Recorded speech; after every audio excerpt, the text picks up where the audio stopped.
All right, guys. Hey, welcome to the Drag Drive Repeat show right here, episode 89 tonight. We are we're going to be hammering through this for a minute.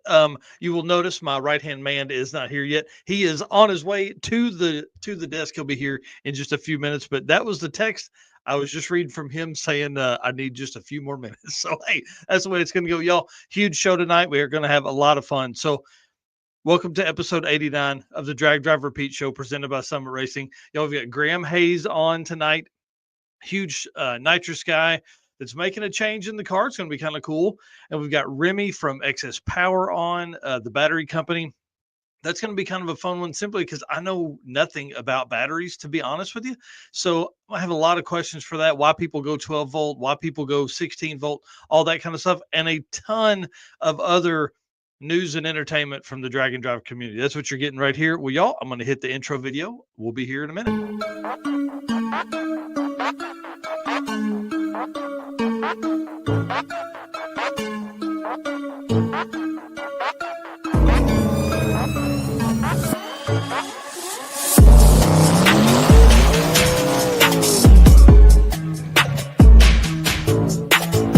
We're gonna pack things up and hit the road and try to make it the next day.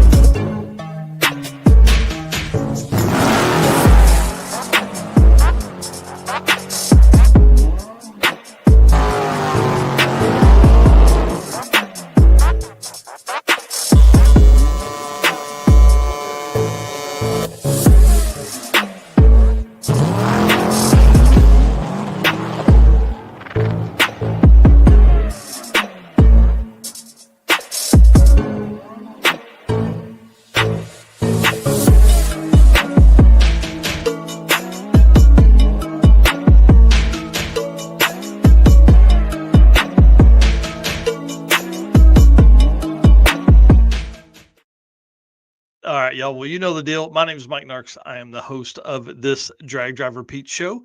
And I see Mr. Eric White is backstage. He's getting his stuff together and ready. I'm sure he'll be on here in just a minute. But I host this show and the Saturday morning news, which is your hour-long episode. So we have 3 hours weekly of the live stream about the Drag and Drive community right here. So I want to start the show off real quick. We'll let Eric get set up here. But I want to say thanks to all of our race car friends. Y'all, I've spent a ton of time this week on getting the show ready earlier, getting news stories, writing articles. I've got a few articles that are in the queue, and we've got a ton of stuff that's ready. I've been editing videos as well, and we wouldn't be doing that without our race car friends. So I want to say thank you so much for being part of this. And then, of course, our sponsors can't do all the travel and all the stuff that we, the equipment and all that kind of stuff without these guys. So I want to say thank you to them, Summit Racing, Molly Motorsports, Driven Racing Oil, Car Change 3D, WIFE Racing, Performer Built Transmissions, J-Wire Solutions, Howard's Cams, Sweet Patina, Racing Junk Classifieds, and Power Tube TV. Can't wait to see everybody at PRI. There's a lot of folks that are going to be at PRI. We'll be sharing out booth numbers throughout the next few episodes. I didn't put them in this week's because we went over it last week, but we'll be sharing posts there as well. Mr. Eric, when you're ready, you just give me a thumbs up or you just pop on. So I know you're backstage getting stuff ready there. All right, guys, I don't know if you know this or not, but Summit Racing Speed Legacy began in 1968 as a one-man startup and is now the world's speed shop with 4 facilities and 200 plus catalog editions. They fuel your passion, they save you money, they deliver fast, and they offer top-notch customer service for more than 1,500 brands. Make sure to download the Summit Racing mobile app for easy access to speed parts at your fingertips. Find them on Facebook, YouTube, TikTok, and Instagram. You can also find them on the On All Cylinders podcast if you like automotive discussions like this one. From humble origins to the social media lane, Summit Racing stands by your need for speed. Find everything that you need at summitracing.com. One of the posts that they've made, we kind of go over this for their social media every week. They made a post earlier today setting up a scheduled live stream for tomorrow, or if you're watching this later, November 21st at 1 p.m. Eastern on the Summit Racing Facebook and most likely on the YouTube as well. So Engine Power will be on there with Pat Topolinski. Is that how you say that? I have no idea. and Frankie Foreman. So this is they're going to talk about all things engines, including Pat and Frankie's latest builds and projects. And if you got a question, you need to ask it. I sent in a bunch. I was like, well, how much power have you made? What's your current project cars? All that kind of stuff. So make sure you're following to see what all they've got going on there. Mr. Eric White, how are you this evening, sir? I'm doing good. How are you? Man, I'm great, ready to get this thing started. This is going to be a fun one. I see Remy has already popped in the back. This is going to be awesome. I talked as we went into the intro there about that. I don't know nothing about batteries. No, me So neither. we're gonna learn together here. So I'm kind of excited about that. And guys, if you haven't done it yet, pick up your Drag Drive Repeat slash Summit Racing hoodie or t-shirts. You can get those right there on summitracing.com. We appreciate them. I see camp counselor Bob in here already making comments. Appreciate Danny Fatka in here talking and stuff. Well, let's talk about the some Drag Drive Repeat updates, because obviously being your source for news and entertainment, let's stick on the entertainment for a minute, because this is what is going to kind of lead into some of that entertainment. Is one of these magnetic koozies that Revved Up Laserworks is making. This is a literally, I told Travis, he hit me with the idea. I said yes, let's do it, but let's do like one off, never offered again koozie stuff. So he's made up a few of these already and is ready to make as many as we want. But guys, we're gonna, here it says own a piece of history, pre-order only. That's the only way we're going to do it. And you're going to be able to pick them up at PRI. I don't want to ship these. I'll say that. So if you're not going to PRI, man, I don't know. Maybe you stay away from ordering them, because I think I want something that's kind of fun, kind of like the decals that Eric did up, for our 100 or 100 per day at PRI. I think I'll do that same thing with this. We're not going to give these away. Obviously, these are $15 each because it costs money to do this. And this is special. And they're magnetic. Dude, they held onto the side of his truck up to like 50 miles an hour. I saw that. They are I'm pretty like, sweet. yeah, that's kind of my jam. You could drive around drinking Dr. Pepper out of those things. Keep it colder forever, and up to 50 miles an hour. That's pretty good. So $15 at 8 p.m. So here in about an hour, these will go live on the website. So you'll be able to order them right from there.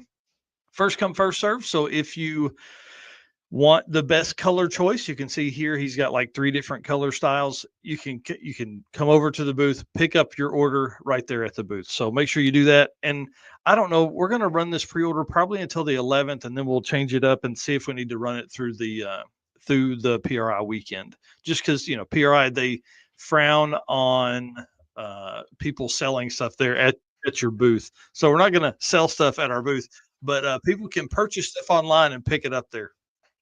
There we go. Loophole.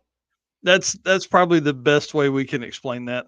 Uh, last bit of kind of Michael Nark's news here. Keith Haney has signed up for the Drag Illustrated Winter Series and has said that I can come down to the U.S. Street Nationals with him, do some recording. We're going to do like a documentary style video, follow his every move during this event for the Black Mamba Pro Mod. But the whole reason this came about is because this is literally the Friday, Saturday before Sick Week kicks off that Monday. So it's perfect timing. My plan is to hopefully ride in the truck down there. I don't know what they've got planned for the semi or whatever. So hopefully that will work out, and I can do that and get all that extra coverage and content and things from Pro Mod Life, that'll do with the Midwest Drag Race Series, and then we can do this right here with go right into Sick Week. So it's going to be a busy 10 days, but it'll be worth it. Yeah, should be pretty fun. Yeah, that's for sure. All right, sir, you want to lead us into the Driven Racing Oil event updates? Absolutely. Driven Racing Oil is the engine performance. Timeout. Driven hey, Racing. wait, back up. You didn't get to introduce yourself tonight. I feel kind of skipped right over that. So let's start there and then jump into the Driven. All right. I am Eric White, co-host of the news and the show, right-hand man, which means I do anything that needs to be done here with Drag Drive Repeat, as well as the circuit. So artwork that you see, stickers, photos. Just uploaded the final photos of day 4 from Hot Rod Drag Week. So day 4 is done, starting on day 5. So we'll be hopefully kicking off day 5 maybe tomorrow. I think I might have some ready. So That's awesome. yeah, just keeping everything busy. Plenty of stuff with PRI coming up to prepare for. So Yeah, that's for sure. All right, man, let's do it right here. Driven driven racing oil. yeah, driven racing oil is the performance engine oil that can do it all. GP1 is the ultimate oil for any race or performance application, whether launching hard at the drag strip, enduring the extreme heat of off-road and circle track, or pushing limits in top field drag boats and demo derbies. Winning racers choose GP1. Compatible with engines from classic hot rods to cutting edge race machines, GP1's unique surface cling and high zinc formulation ensures superior wear protection, particularly for flat tappet camshafts, while solving issues like cylinder washout with methanol and ethanol fuels.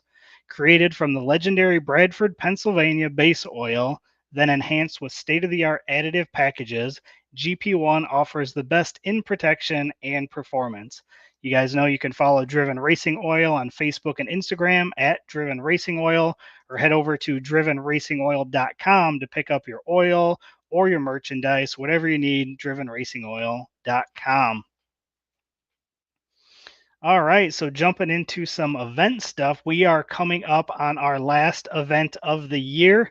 This is going to be the Texas Cruise and Chill, which is coming up December 13th through 15th at XRP. Yeah, Extreme Raceway Park. Man, this is going to be a crazy one. This is like a weekend event that's 600 miles. There's Yeah, some national events that aren't 600 miles. that's true.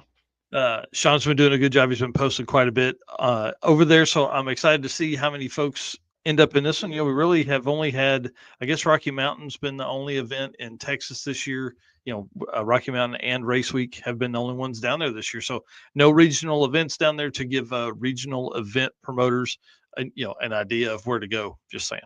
Just saying.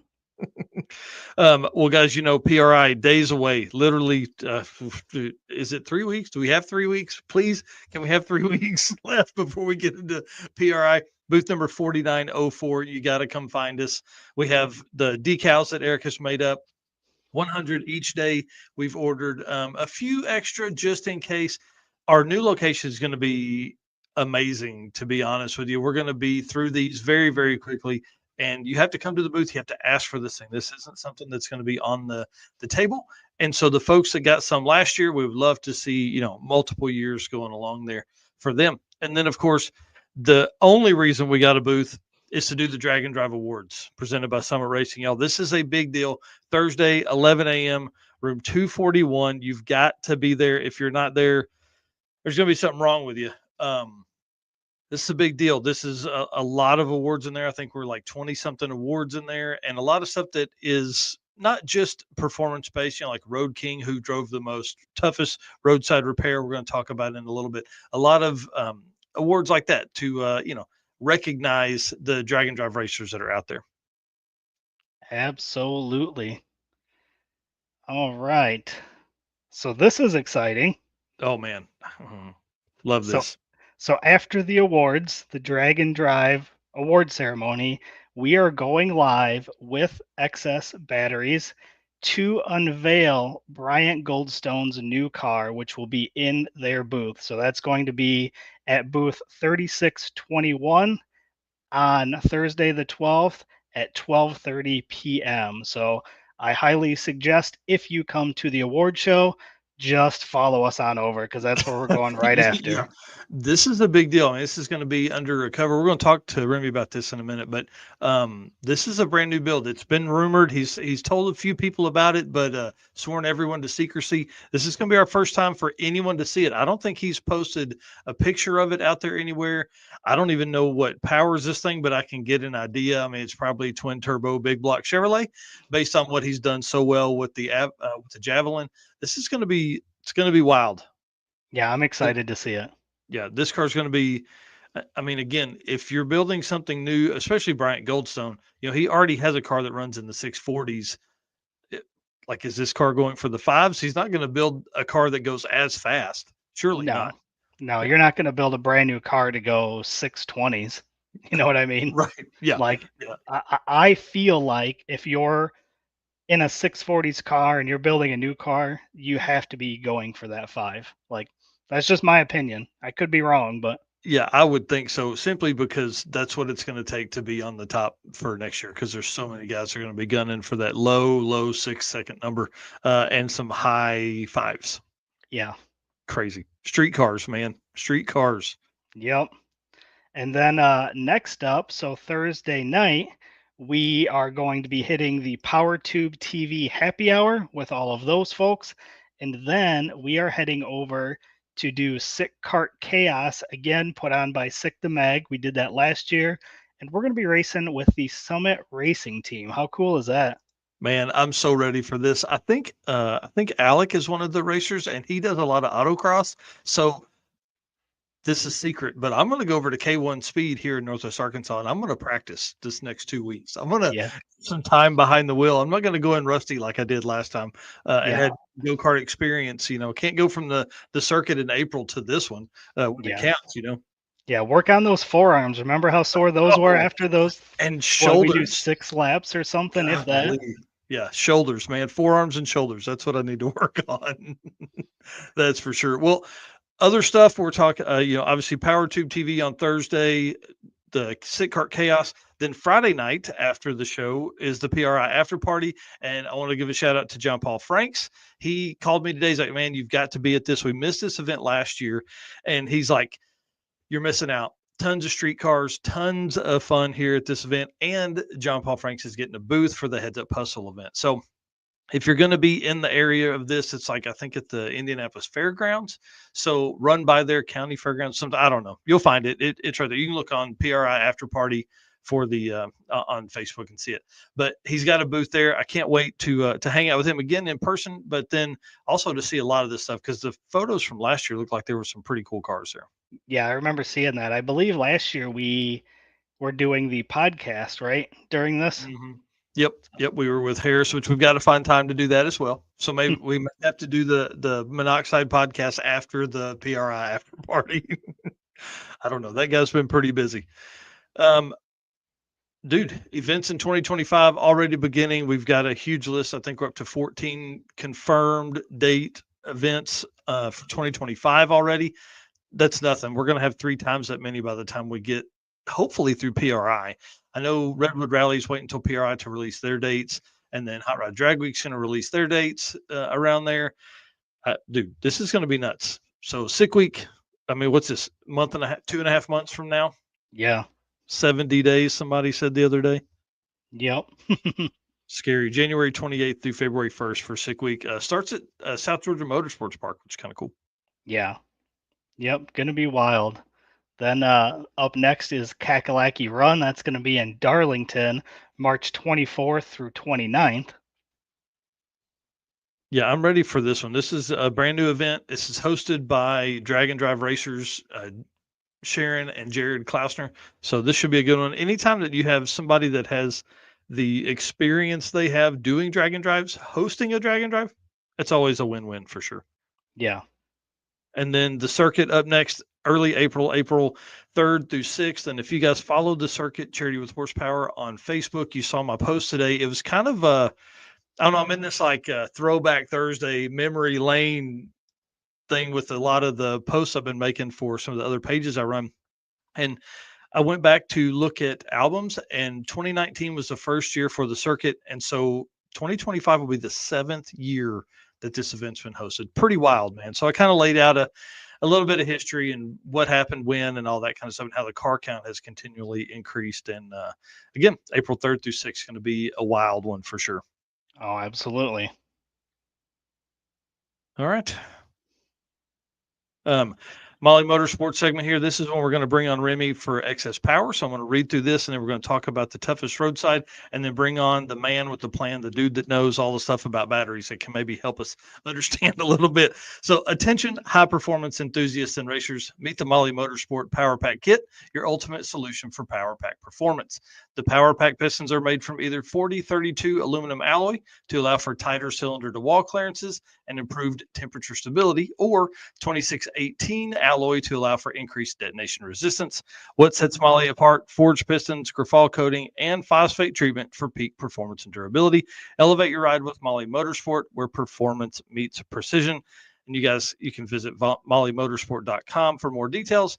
And for all the podcast listeners out there, Molly is spelled Mahle. Oh, yeah. So with Molly, their award this year is going to be for the toughest roadside repair.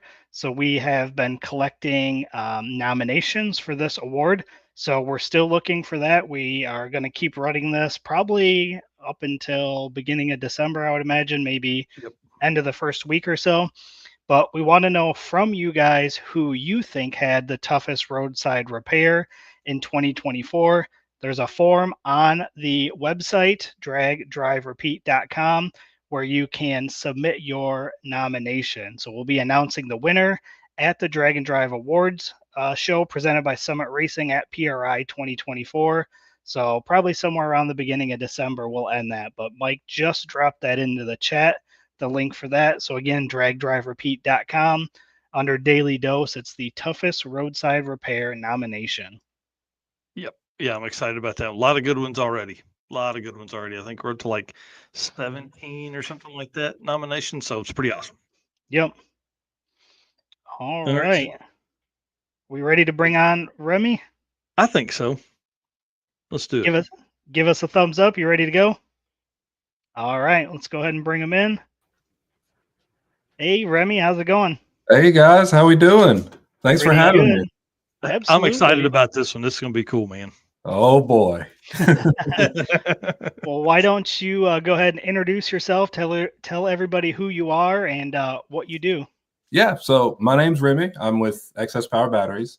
I wear a lot of hats within the company. I do a lot of marketing. I do a lot of event planning. I attend a lot of events. I'm behind the camera on social media a lot of the times, in front of the camera on social media a lot of the times.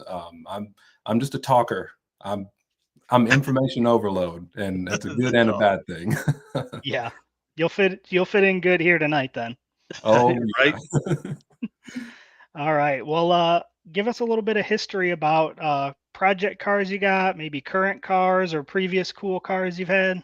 Yeah. So I don't like projects because my brain does way better than my hands do. So like right now, I just have a 2020 Mustang, and we're based out of Knoxville, Tennessee. So very close to the tail of the Dragon.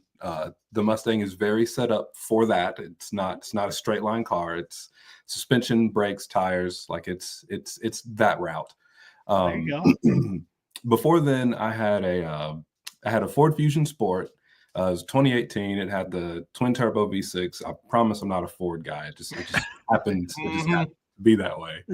And then my car before that was a Focus ST, which sort of started the whole Ford train. Which I mean, again, like my parents drove GM. It's just, I guess, my hair is just red, and just happened to go that way. But lots of Fords in my past, but also like for me, I like mountain roads. So being super close to curvy mountain roads outside of like California or Colorado, like right here's where it's at.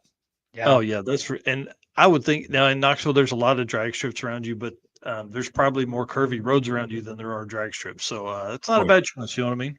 Oh yeah, we actually do partner with a lot of the drag strips that are local to us as well. Like we normally have a what we call our Excess Power Showcase. We usually have that at a drag strip, and we usually have as many different facets of the automotive space like come together, like drifting, drag racers, audio competitions. We usually have. We try to keep as good of a relationship, especially locally, that we can with as many automotive sectors that are here just in the area. So it's pretty cool. Yeah, for sure. Well, why don't you give us kind of a 10,000 foot overview of XS batteries, and then a little bit of history there of what you do and how long you've been there, stuff like that. Yeah. So Excess Power dates back to 2006, and the owner of Excess Power was big, well known in the audio competition space, like car audio competition. And back before he started the company, he was sponsored by Optima, and he tons and tons of batteries, tons of amplifiers, subwoofers, and Optima wasn't really cutting it in, this big Astro van that he had, at least when he sort of got out of competition and into like building batteries. He's an engineer. He was an engineer by trade. And, he just decided, hey, I'm going to make my own batteries and I'm going to try to make it better than everybody else's. And, here we are now with 13 different lines of batteries, 5 different battery chemistries. And it's, our stuff basically just everywhere. And it's a lot to keep up with sometimes. For me, I started about 4 years ago, basically just in sort of my same role that I'm in right now, really just trying to, grow our companies. I go to a ton of events, may it be, track events, drifting, drag racing, like drag and drive. We did our first, technically our second drag and drive event earlier this year. We did Sick Week. But Nice. before then we had done Hot Rod Drag Week, but it was like 5 or 6 years ago, and nobody back then liked it, but I like it. I mean, it's cool seeing street cars with trailers just going down the road, and then trailer burnouts. That's It's the the best. whole thing. I love it. Yeah. Well, we definitely got to get you to some more drag and drive events then, for sure. That's the plan. I saw a thing that said Sick Week of 2025, and that's on my radar for early next year for sure. That's awesome. Yeah, I'll tell you, I didn't even think about car audio because I mean, listen, I've only ever had 2 subs in something and they were kicker 10s. Like that tells you how long ago, square kicker 10s. And so I never think about that, but like that would probably put more strain on a battery than I would think something like what we do, just simply because it's like a hard draw the whole time. It is. And I mean, especially when our customer service team is very well equipped now, but I mean, car audio is one of the most strenuous, activities that you can do on an electrical system, just because a lot of people will do, too big of an amplifier with not enough battery, and then, it taxes their alternator. Your And headlights dim. oh, buddy, their car shuts off because Yeah. there's like no voltage like in the car at all. Nice. But yeah, I mean, it's definitely one of our biggest markets for sure, just because we just, not to toot, but I mean, we have some of the highest energy storage like you can buy within, group sizing. Right. So Yeah. that basically, my whole mentality here today was drag and drive stuff, and it really kind of, how big of a part does the battery play in an electrical system in like a drag and drive car, or really, I guess probably any street car at this point? Yeah. So for us, it's just making sure that you have the right application for your car. Just because we have so many different ones, I mean, for us, it's just making sure that you have the right battery for the application, making sure it's properly sized, making sure, with electronics now, ECUs being sensitive or sometimes temperamental, just making sure your electrical system's operating as it should. And for us, it's fun developing products that, are maybe a little bit more niche, like 14-volt stuff, which we can get into later. I promise I won't talk your ear off, but we can get into that. And then just, different technologies and like sort of pushing the boundaries as far as, not only sustainability in some instances, but just overall, just flat out performance. Interesting. So the question I have here and I sent over was like, are there different batteries for different power levels? I guess the battery doesn't care how much engine power you're making, right? Like, Exactly. yeah, Yeah. it cares So- how much you're going to turn that alternator and what, just walk us through that. Like, how does that even make sense in my head? Yeah. So there really isn't a there really isn't a difference of batteries for like a specific power level. So we'll take, for example, there is a gray El Camino that is all over the internet. I'm sure you've seen it. He runs one of our 14-volt batteries, one of our 14-volt AGM batteries in his car. And I've told him plenty of times, like, hey, we've got something lighter. We've got, something that'll operate in that 15.5 to 16 volt range where you like. And he uses his battery for scale. So as as an example, like we do have almost too many products, but again, like most of our products will fit different applications and in different scenarios, for whatever it's supposed to be in. So like for him, he uses it for scaling, even though we've got something that's a little bit better that'll work better for him. But again, going back to like our daily driver, which is, our 12, our most popular 12 volt is our D3400. And, same gentleman. He's got a white Mustang with an Oreo wrap all over it. That same battery that helps that car run sevens is also one of our most popular for just daily driving. So, I mean, wow. When you have enough power to be able to not only be multifaceted and going from, application to application, pretty much, like you said, batteries are just energy storage. And our job is to produce the highest capacity that we can just to make sure your electrical system is up to the job. Yeah. It's pretty cool. Kind of going back to what you said about the the owner deciding he was going to create his own battery. I couldn't imagine, because like my brain wouldn't even know where to start on like developing a battery. So pretty wild. Yeah, he actually told me a story. He said that, one day when he was in college, he actually took a battery apart and was like, "Oh, so this is how you make it. Okay, let me try." And then, here we are.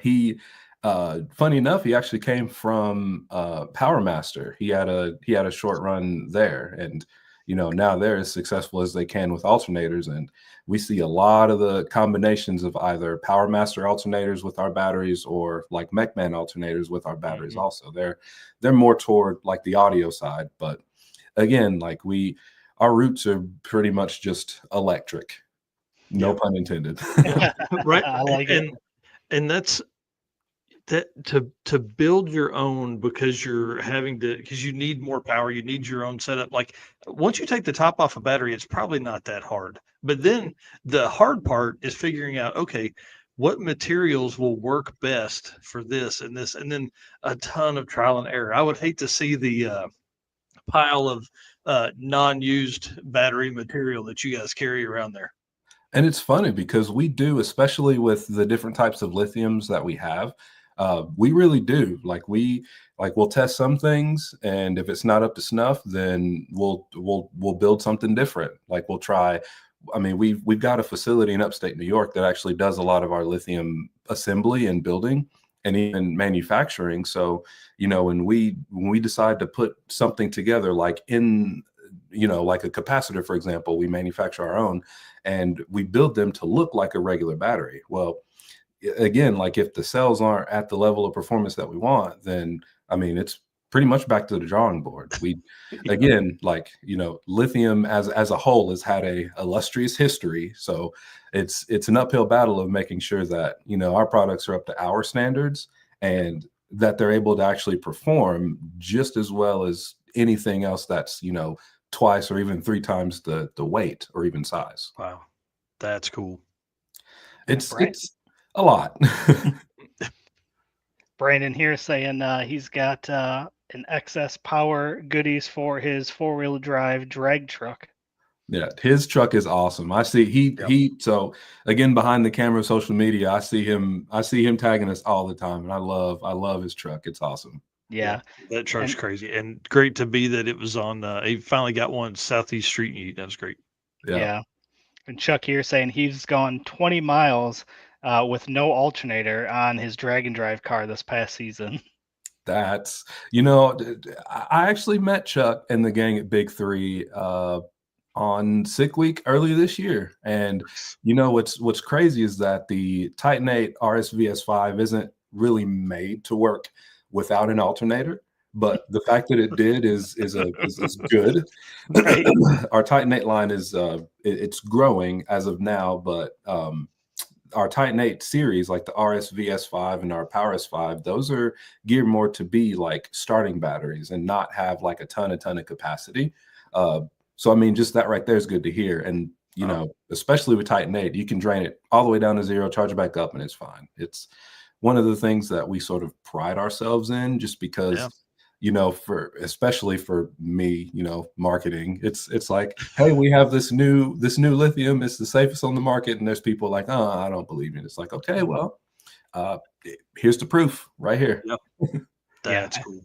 Yep. All right. Well, let's kind of jump into some more battery specific stuff. So we've talked you said a little bit about 14 volts, but there's 12 and 16. What makes people switch away from a 12 volt to either a 14 or a 16? That is such a great question. I will probably write a blog about it. But so 12 volt is obviously the easiest, right? With 12 volt batteries, I mean, you have just your standard 12 volt alternator, you hook it up to your battery, boom, you're good to go. With 14 volt operates in a little bit higher of a voltage range, and pretty much for let's take your fueling system for example.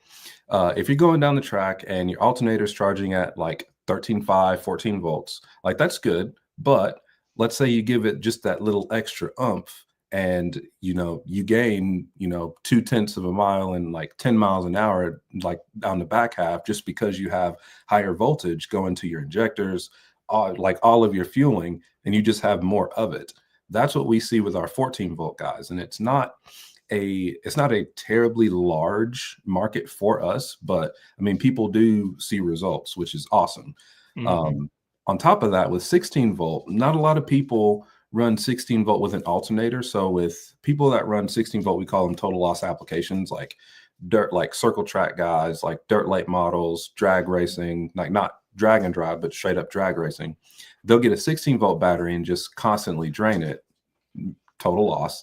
And from there, they'll just recharge every time they pull back into the pits, they'll just charge it back up. And I mean, so a 12 volt battery rests at around 12.8 volts, 14 volt battery rests at around 15.4, 16 volt battery rests at about 16.8, but the charge points you could basically round up to 2 volts. So 16 volt would actually charge at 18, which is a little bit higher than a lot of factory components will accept, which is why 14 volt is good, because if you're charging at 15.5 to 16 volts or closer to 15.9, you'll have pretty much no issue even running like a stock computer.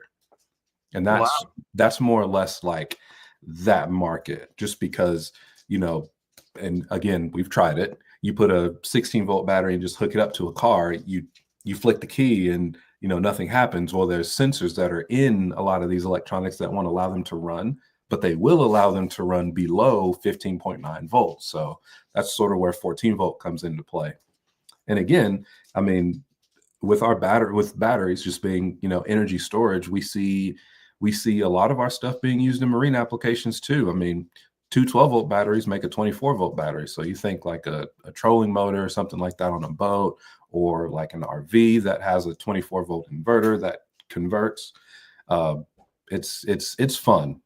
And it's also fun to see, the crazy projects. Like, talked to a guy early this year who has a hydraulics system on his car, and he runs 10 12 volt batteries on not 10. He runs 6 12 volt batteries on a 72 volt hydraulic system, and then a 48 volt system for some other. I mean, this car has 10 batteries in it. I'm just like, you need gloves, because when you start to get to those higher voltage levels, it can be intense. But yeah, I mean, for us, I mean, between 12, 14, and 16 volts, I mean, that's kind of the gist. But I mean, again, we do see people put alternators on a 16 volt battery, and it's fine, but you're kind of limited even more so at that point.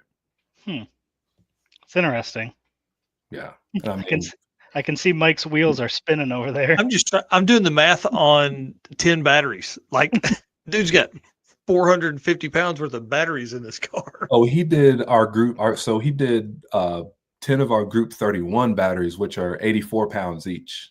I mean, and the thing is just bouncing away. I'm just like, I feel bad for the frame of that car. Right? No That's kidding. crazy. Wow. So I'm just going to flip through some pictures while you guys talk a little bit more here. Yep. So Chuck here saying, Remy, you're awesome. Appreciate your knowledge at Sick Week. Yeah, him, those guys, and who else did I? It was I forgot his name, but he's got the burnout van, the plumber's crack burnout van. Yeah, I can't think of Oh, his Nick. name. His name is Nick. A funny story I had with him is he also runs one of our 14-volt batteries, and he was having an issue where he had a Holly, or he has a Holly. I forget which system it has, but it's the big screen, and it would flicker on and off. And I asked him what voltage he's running at, and he was like, when I'm charging, it's at about 16.1. I was like, okay, well, you have a externally regulated alternator. And he said, yeah. I was like, give it 2 clicks down, put it at about 15.9, see where you're at. He came back over 5 minutes later. Dude almost gave me a hug because he had no idea. Like and that's sort of on our part. We're working on getting better about putting more information out there, but he just didn't know. Like once you get to that 15.9 ceiling, especially on a drag and drive car that doesn't have like the specific ECU or ECM to, accept it. He didn't know that he was going to have issues with that. And then, Chuck and the guys at Big Three, I was just hanging out, and they just happened to come over. It's like, hey, I've got one of your old batteries. I want what's this new one? I was like, let me tell you about it. Right. And they ended up saving, I think they saved about 40 pounds out of their Pontiac wagon that they have. Man, that's huge. That's huge. Again, like it's like either you shave metal, weaken your structure, or save 40, 50 pounds on a battery. Yeah, you find it somewhere else. Yeah. I imagine that people probably don't think about that right away as a place that they can save weight, honestly. Yeah. So. And even so, like I'm going to jump back, but even talking about like the performance of our batteries. So what happens is let's say you're on the trans brake, you're about to take off on the line. You get about halfway down the track and your voltage is starting to get down to like the 13.0, 12.9, 12.8. Well, the thing that some people may not realize is that you could be overspinning your alternator. So at that point, the battery's resting voltage is usually around 12.8 volts. So let's say, for example, you take let's call it an auto parts store battery out, you drop one of our batteries in, and you're able to maintain that higher voltage even if you're overspinning the alternator. That's one of the benefits from us, is that even though you need a bigger pulley on your alternator, let's be honest, even if you're still going to have that performance and maintain a higher voltage level to at least keep more power in your car at the end of the track if you are. Or most people just have too many electronics for their car, and they just can't even get charged all the way up. It's a slippery slope. And again, it comes back to just being able to like talk to our customers, because again, with too many products and every application being different and every little thing being, in minute differences, it's just easier for us to, either email or talk it out over the phone.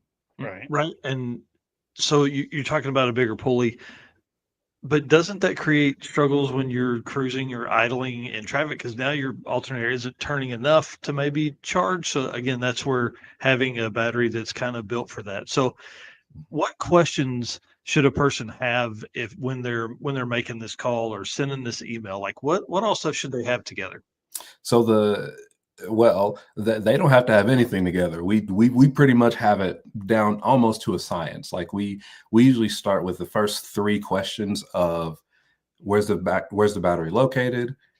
Are you trying to save weight? And what's the application? Because I mean, for us, like I'm not going to offer or mention a battery that's geared more toward autocross with no electronics for someone with a huge 10,000 watt like car audio system, because that's 2 different applications, right? So for us, we can normally, I would say within like 2 or 3 minutes, we can usually figure out what the correct application or battery is for that customer.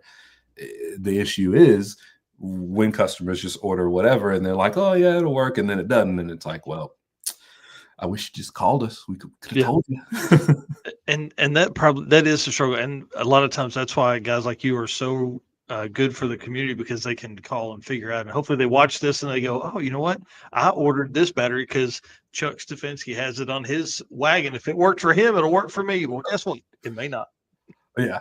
Well, and that's also the thing. Like that's so for me, I'm a big Titan 8 fan. Like I've had one in my Mustang for about 3 years now, and I've had no issues out of it. But also, I shouldn't I only work for the company, right? I shouldn't have any Right. issues with it. Yeah. But I mean, at 9 pounds with 1,500 cranking amps, I mean, it's kind of hard to beat, especially in the factory location. So it's again getting down to a lot of the engineering, which I am not an engineer. Scotty himself, the owner of the company, he knows what he's doing, and That's for awesome. for us, it's just having the right people like at the right place to be able to you know Hmm. talk the customers through the products, because I mean it's tough because our phones are ringing all the time, and it's like we got to get to Oh yeah. everybody, or else they're going to get the wrong information, or they're going to get their wires crossed, and it's not fun. Yeah. Ellen Williams here saying a weak battery cost him a set of push rods, but your 16-volt has cured all of his problems. And it's funny because I'll quick story on the Fusion that I had. This was I was in the process of swapping the battery out because I was doing a little audio system in it. So I was like, I'll just go ahead and, I mean, I'm here, so I might as well. Um, a week prior, I had a low engine oil pressure light come on, and I was like, huh, I didn't think I beat on it that bad. So, I schedule it at the Ford dealer, and they're like, yeah, you need to replace your battery. And I'm like, what?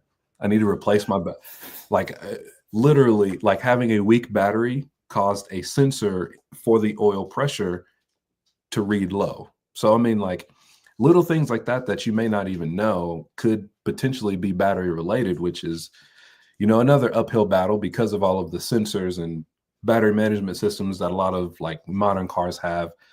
It's fun, but on the other side, it's like, well, I mean, let's just replace your battery and see if it fixes your issue. Right. Yeah. Man, Some people listen. we just can't help. I want you to stay on here for another hour. We I did not plan for this. Again, I know nothing about batteries, so talking to you really helps increase my knowledge there for sure. Remy, I'd love to have you back on. Yeah. Maybe before sick week we can talk and kind of give some people some stuff.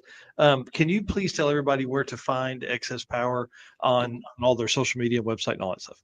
Yeah. So our website is excesspowerbatteries.com.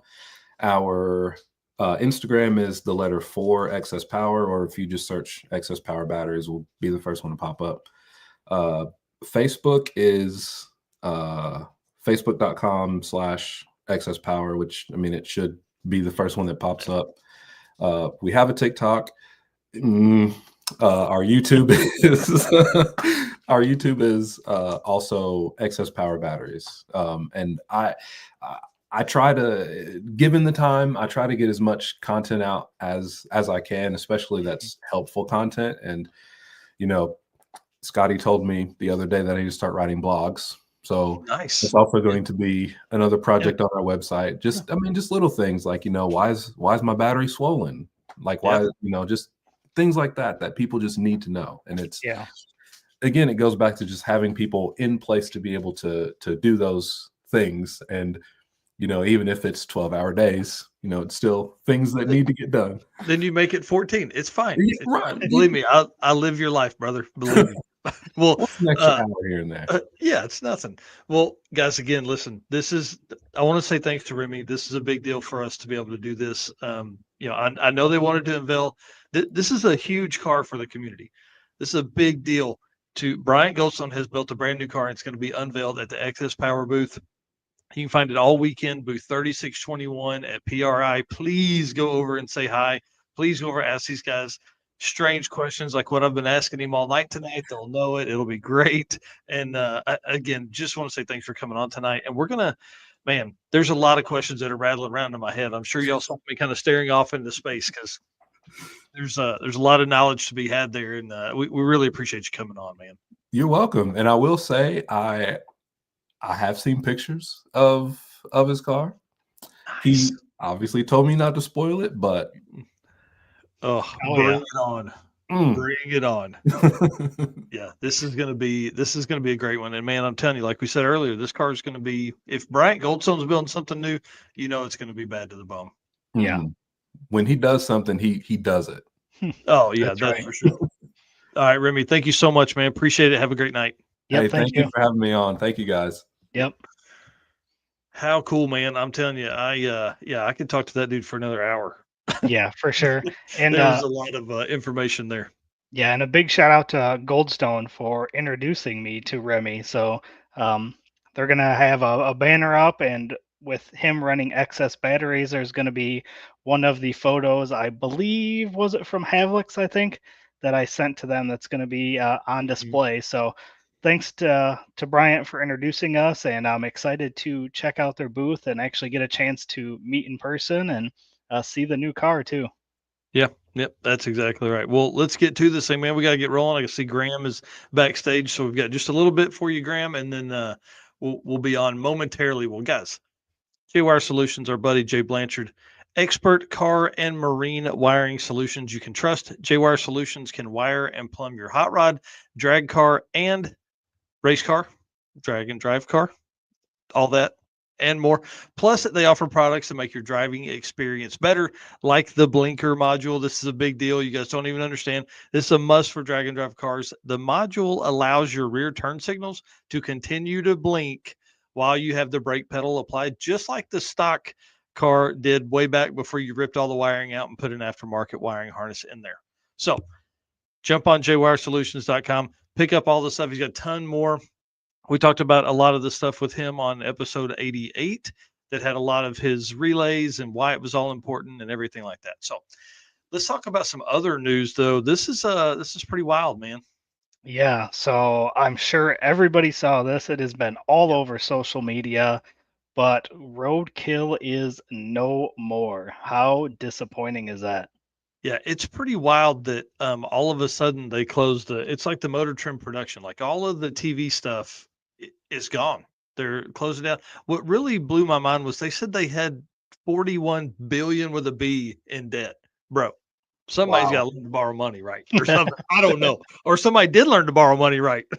Yeah, yeah. So Motor Trend has shut production down of Roadkill. So man, Yep.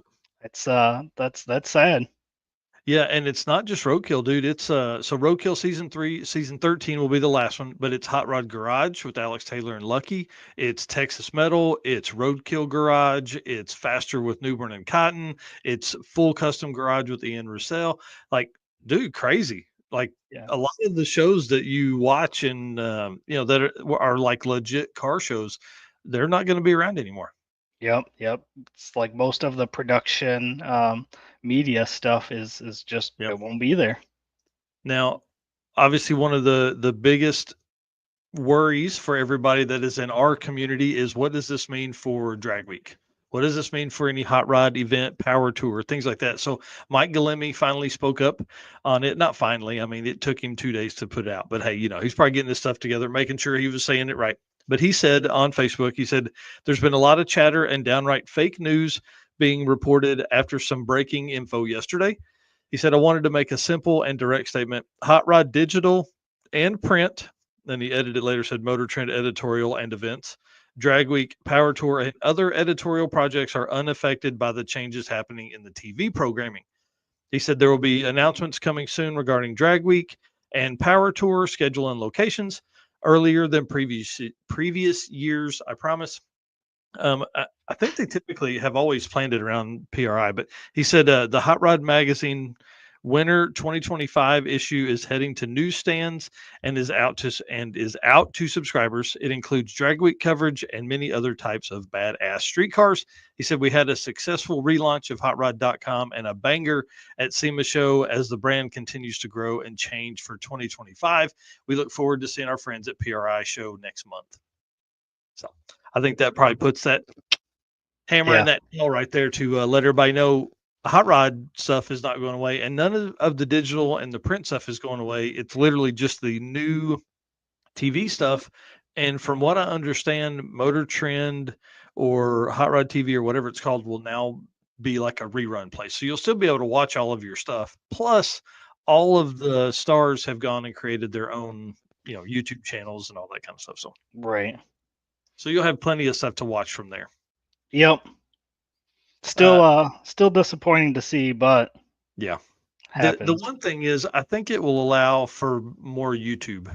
It's Oh going to allow yeah. for more coverage, more time for these guys. I mean, Freiburger put a deal out about it and stuff like that. So it's going to allow for more opportunities for those guys to be creative. I think it'll probably bring some sponsors, more sponsors into the drag or to the automotive industry, because a lot of those folks spent money with Motor Trend to be on the channel as commercials in these shows and stuff. And now, are they going to spend that with these YouTubers? And if a YouTuber is getting the money, it's 100% passed through to the YouTuber to spending money on all that stuff. It doesn't have to go through this huge, gigantic conglomeration of a company. And then a little bit gets down to the bottom. So we'll see. I don't know. I'm excited. I hope that means a lot more automotive YouTubing. Yep. Absolutely. Yeah. All right. All right. Well, at this point, we want to once again thank all of you guys, all of our race car friends, everybody in the chat. Again, you guys keep us motivated to keep doing this when we're writing notes, late into the night and directly before the show, finishing stuff up. And again, we can't do this without the help from our sponsors, Summit Racing, Molly Motorsports, Driven Racing Oil, Car Chains 3D, WAF Racing, Performabuilt Transmission, Howard's Cam, Sweet Patina, J-Wire Solutions, who is not on this one, Uh-oh. Racing Junk, and Power Tube TV. Thank you guys for helping us. And the gentleman's agreement. We talk about this every week. We are going to continue to do what we do because it's what we do, it's what we love. All we ask in return is that you guys share out these posts, these live streams, our videos, like, subscribe, invite people to the Race Car Friends group. As long as you guys are willing to do that, we are going to continue on our end putting out shows like this for you guys. Yep. And then PowerTube TV, can't wait to hang out with these guys. Rev up your engines with PowerTube TV, the ultimate destination for automotive entertainment. Stream for free on the web, Roku, mobile apps, and more. Catch replays of our shows and exclusive content from top creators. Also, tons of classics like Pinks and Pastime. Always good stuff there. And then plus original new shows they are developing over there.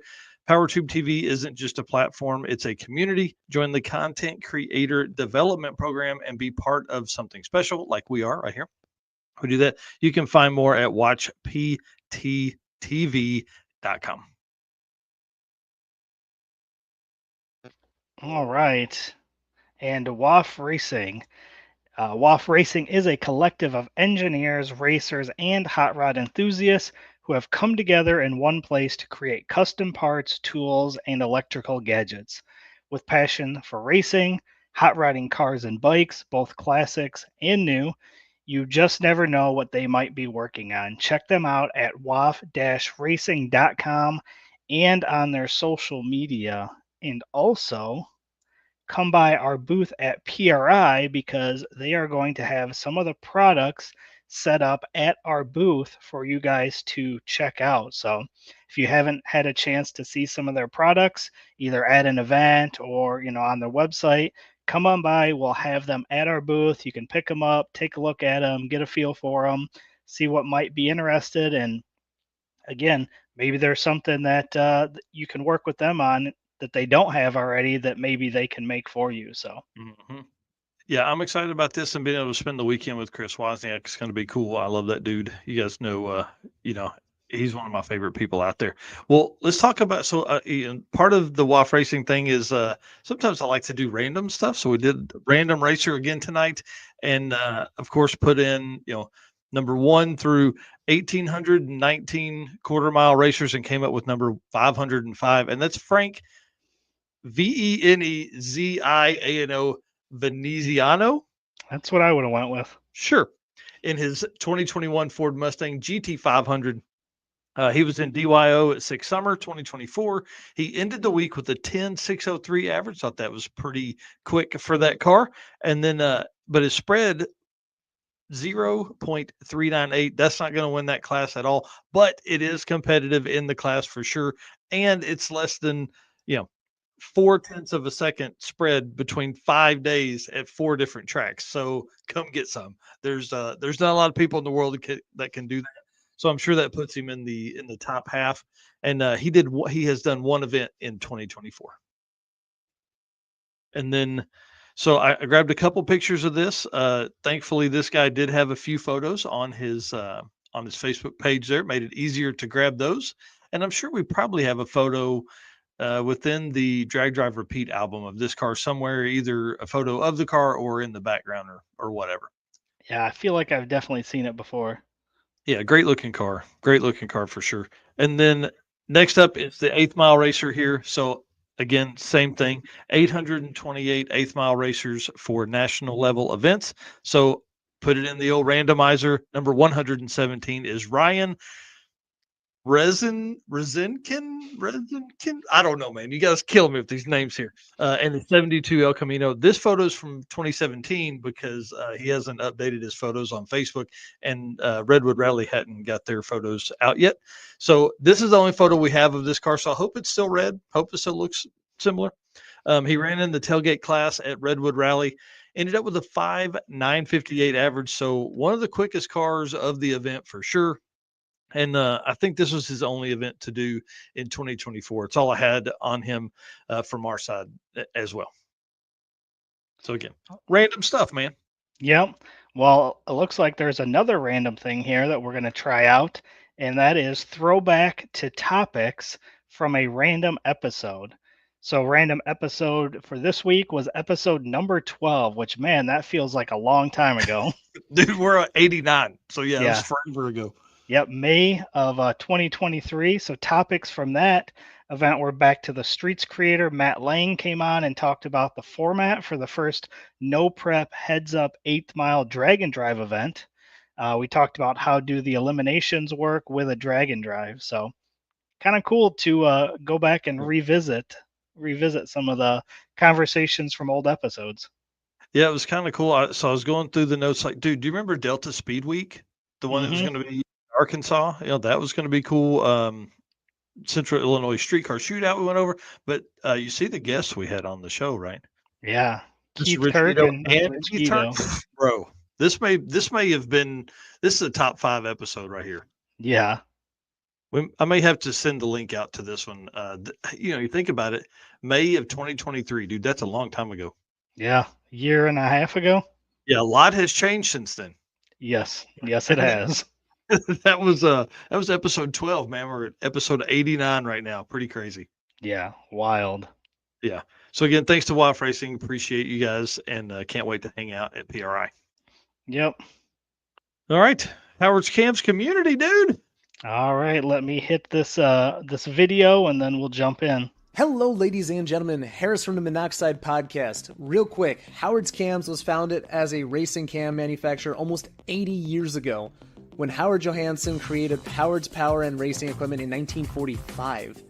Howard's Cams has always used on-track experience to design the most powerful designs, and today they have an even greater group of experienced racers in circle track, drag racing, road race, mud bog, and marine. They use all this input plus the most advanced computer software to design the most competitive race-winning products. From pioneers in drag racing and oval track to cutting-edge marine development, Howard's Cams is at the forefront of the industry. So make sure to reach out to our friend, Luke B, for your next valve train upgrade. Oh yeah, Like to hang out with Luke B. Yeah, excited for that. All right, so the Howard's Cam community segment is where we jump in and talk about whether it be car builds in the community, different events, or whatever. So, You know what? I have the Donovan Linwood updates in my folder on my computer, but I didn't put them in here.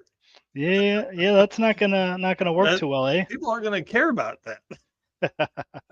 Hey, listen, sometimes I get it all right. Yeah, Donovan Linwood, the update there is he has new wheel tubs, going to have a bigger tire on the back of that car, and it looks awesome.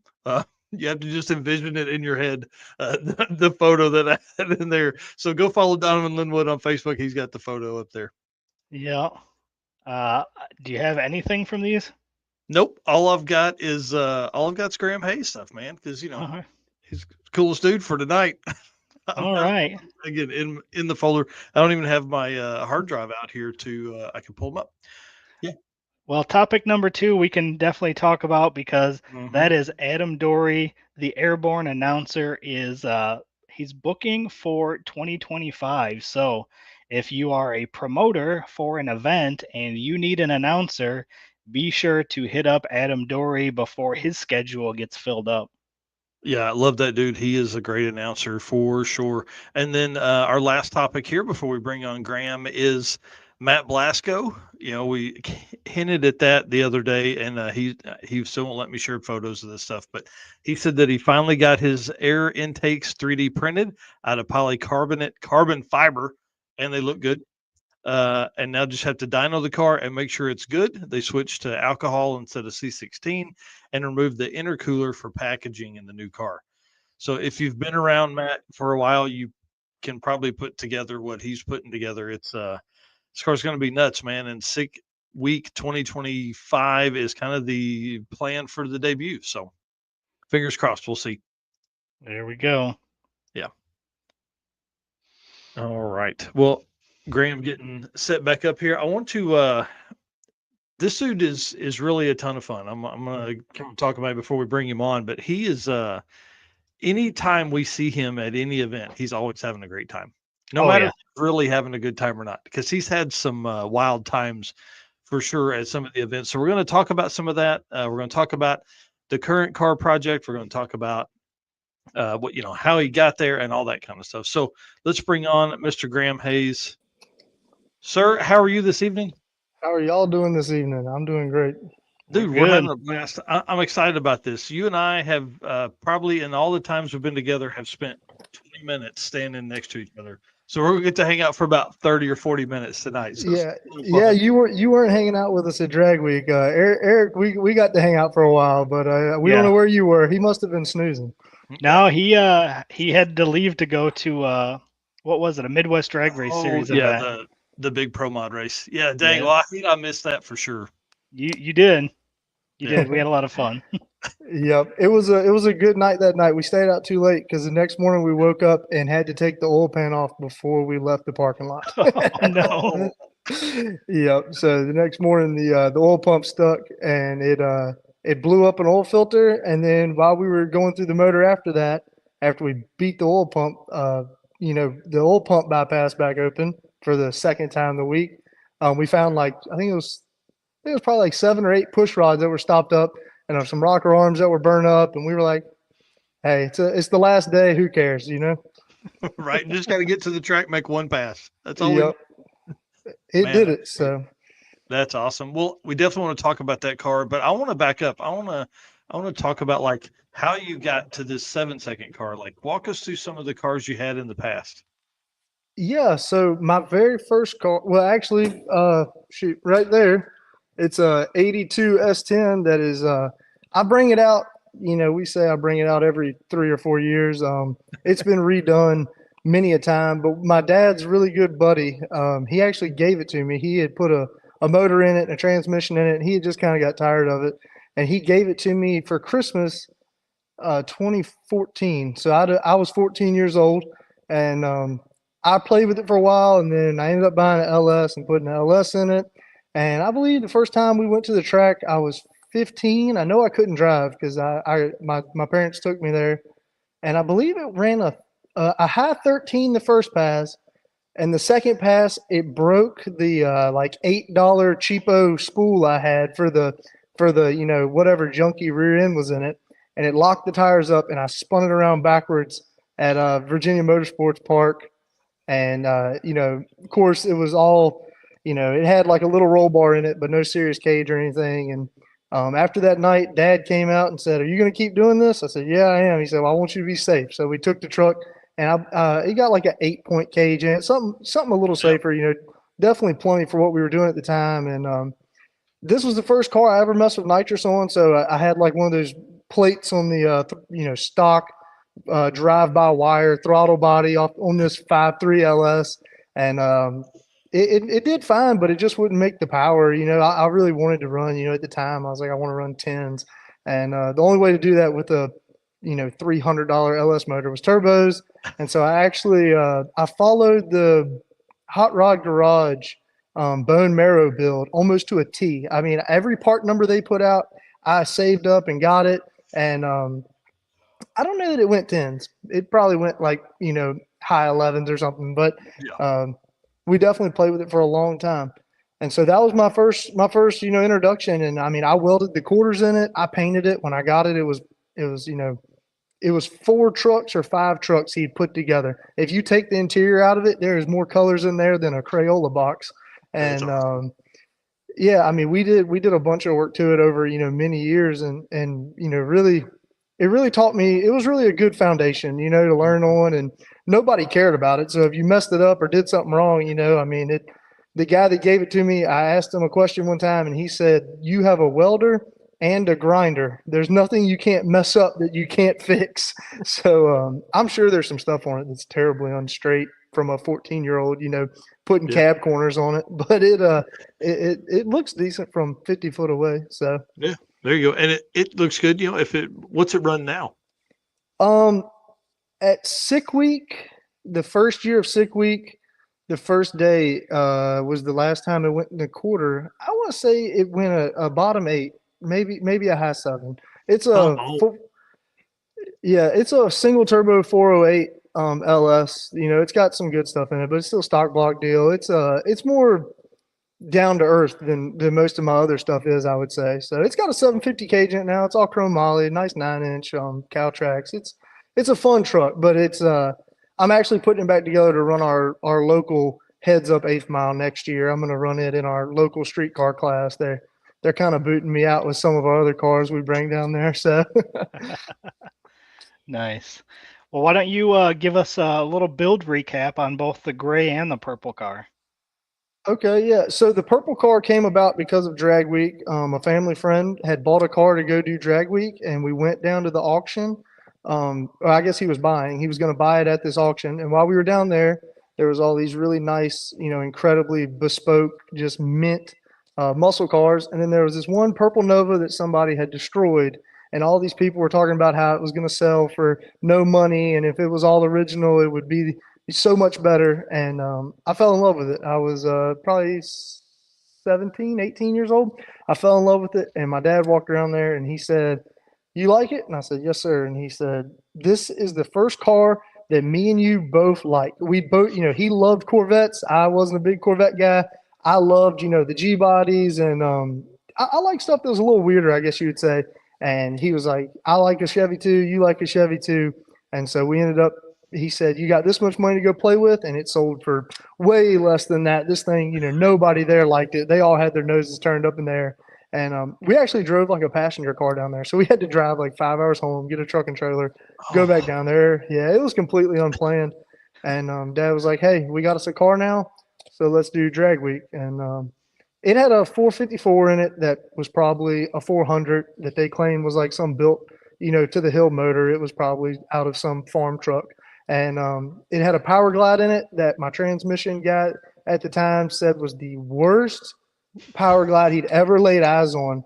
And he said when you spun the input shaft, it made noises, that you just couldn't believe. Um, and I drove it with that in there, so it was impressive, I guess. But that was probably about 3 months before Drag Week 2019, which would have been my first event I ever went to. And I'd been seeing it on TV and everything else. I really wanted to go, and Dad wanted to go, and so we actually took it up to one of our family friends that Dad raced with back in the early 2000s, is Pat Bennett Race Cars. And we got up there, and he was going to put a motor in it and maybe build some headers and do just whatever the car really needed to get it, ready to go and get the cage up to cert for Drag Week. And I think he ended up redoing pretty much everything that was on the car. The cage was, just really and truthfully nothing. The motor, like I said, was nothing. I think it made like 200 horsepower to the dyno. And the trans, so we ended up going through the whole car. And like I said, it was a pretty quick little build. And we ran Pro Street power adder was the plan. But with, I think it was like 2 days before drag week, the car had just cranked up for the first time. We went to the track. I don't know if we tried to spray it and something went wrong or if we never tried to spray it, but we ended up saying, hey, we're just going to run Pro Street NA. So we ended up taking the car and pulling all the nitrous off. We went to 19 and we finished second. Yeah, we finished second in 2019 in Pro Street NA. And that was like it, man. That was the worst thing that could ever happen. I'm hooked. It's like, darn, we had such a great time. And the craziest thing is we were so unprepared. I don't know what we took or what we didn't take. I know we pulled a trailer, but literally the car was so fresh and nothing broke, nothing happened. Like it was just drive from track to track. Yeah, we made like 1 or 2 passes every day, and it was just a really crazy experience. Like it just went so smooth that it kind of ruined us because we're like, man, people say these things are hard. Like this thing's easy, and we ran bottom 9s in the quarter on motor. So I mean, it wasn't a not a slow car by any means. Man, that's wild. To not have any struggles your first year is pretty intense, man. That's pretty awesome. Yeah, and it was a struggle to get there, and that's kind of how it always was, like we had some issues with the trans, whatever. But I mean, after the first day, it was like just cruising. I mean, the worst thing, it's like, oh, we got to put the tires on it, So it was definitely cool. But the gray car was kind of the same way. So we ran Pro Street Power Adder, and I love Glenn Hunter, man. He's so cool. He's always been good to me. But Glenn's he's king of the hill in that class as far as I'm concerned. Yeah. We could probably run with him now. The new motor program, the new nitrous motor program we've got in these things is pretty wicked. We actually just found like 200 horsepower 3 weeks ago. Yeah, if I'd have had that at 19, if I'd have had that at I'm sorry, not 19. If I'd have had that at Hot Rod Drag Week this last year, we probably would have got our mission. I really wanted to run 6s with the nitrous motor. And not some crazy exotic nitrous motor. I wanted to do it with a 484 bore space, non-spread port head, something that really and truthfully, if you had a little know-how and the want to, it's not that far crazy. It's not some exotic, spread port head. It's not a $100,000 nitrous motor. This is something that, still down to earth. And we probably could have really done it with the gray car if we would have had this motor. So.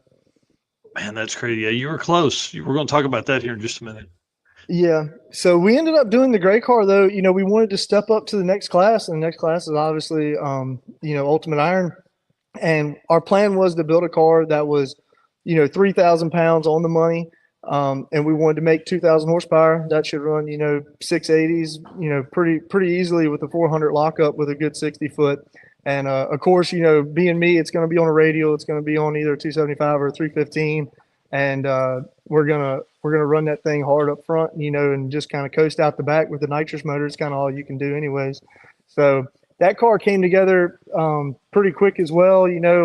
Gene Fulton built us 2 motors, and we ended up putting the same motor. I try to do that if we got 2 cars. I want them to have as many same parts so we can, share and pick and pull.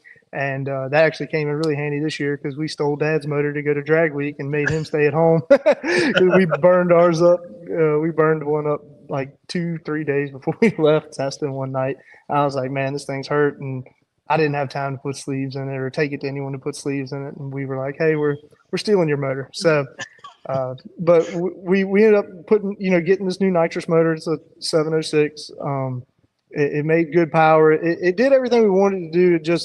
It definitely would make the power we were talking about making, but the problem with it is that it's just very finicky up there, and we kind of proved that to be true during sick week. So we went to drag week with the car fresh, same deal. It had 3 passes on it.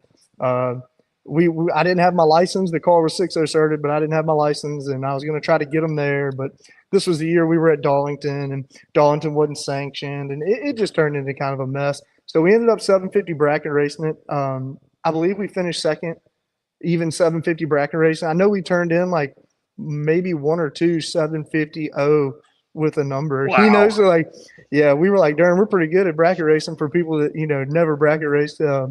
But the car was just so happy, and it was kind of the same deal. I mean, we had a couple part failure, but nothing major, and we were really happy.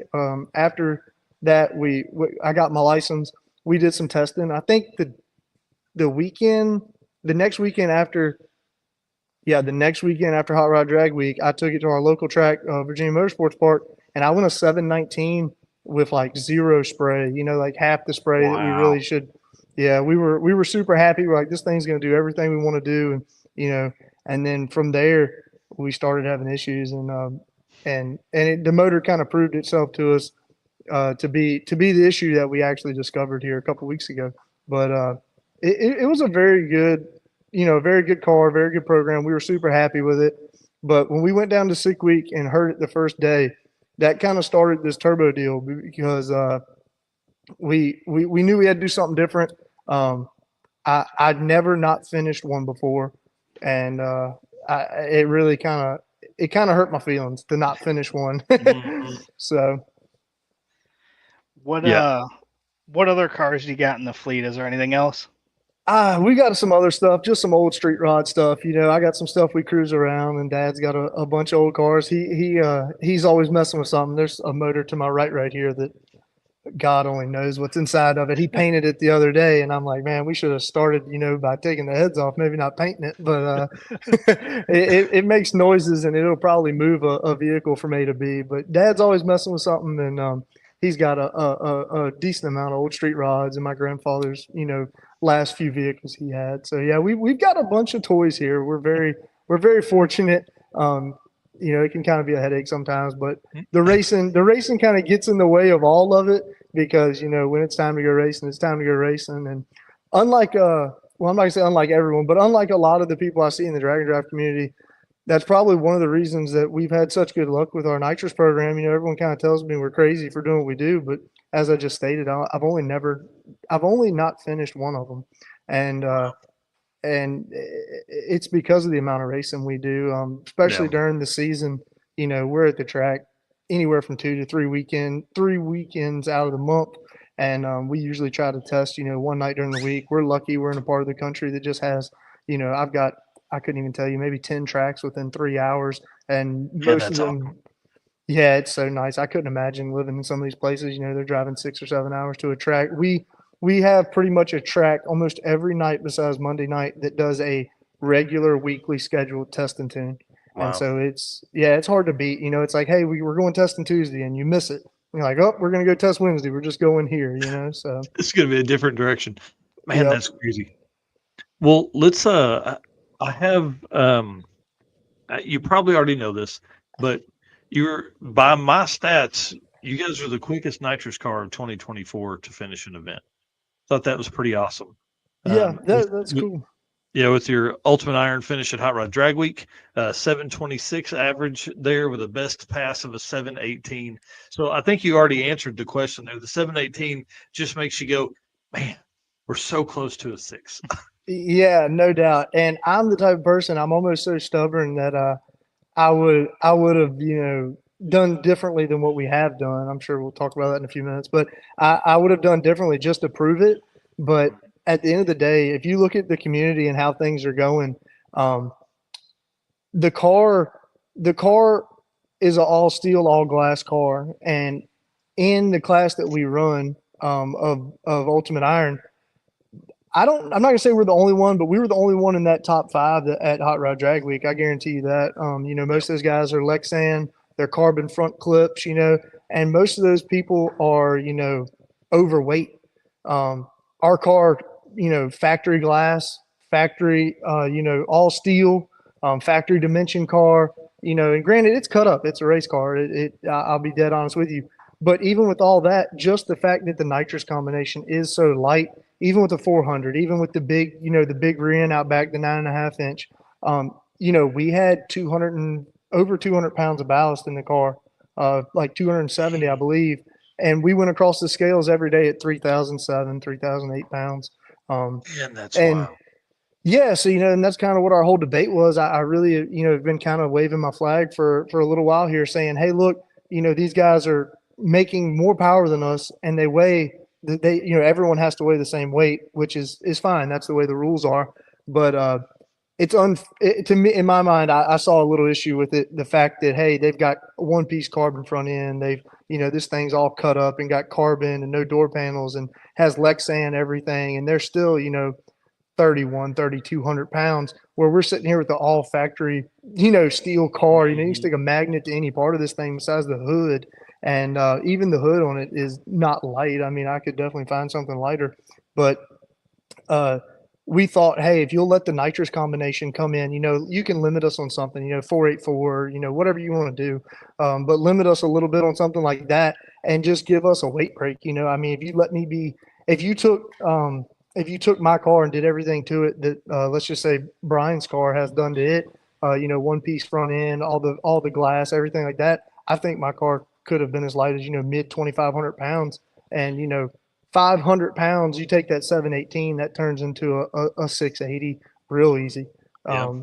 And so Wow. we didn't make any progress there. No one seemed to agree with us. So at that point, it's like, hey, if you're not going to help us out with the weight, which is fine, it's your rules. We're playing in your playground. Then we're going to come play by your rules. And we're going to take advantage of all of them.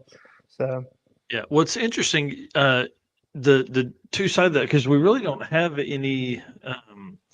For drag and drive, there's no like if you run nitrous, you get less weight. If you run turbos, you get more weight. All that kind of stuff, like I see when we do the Midwest Drag Race series. And yeah. I mean, is that a good way to even some of these classes up?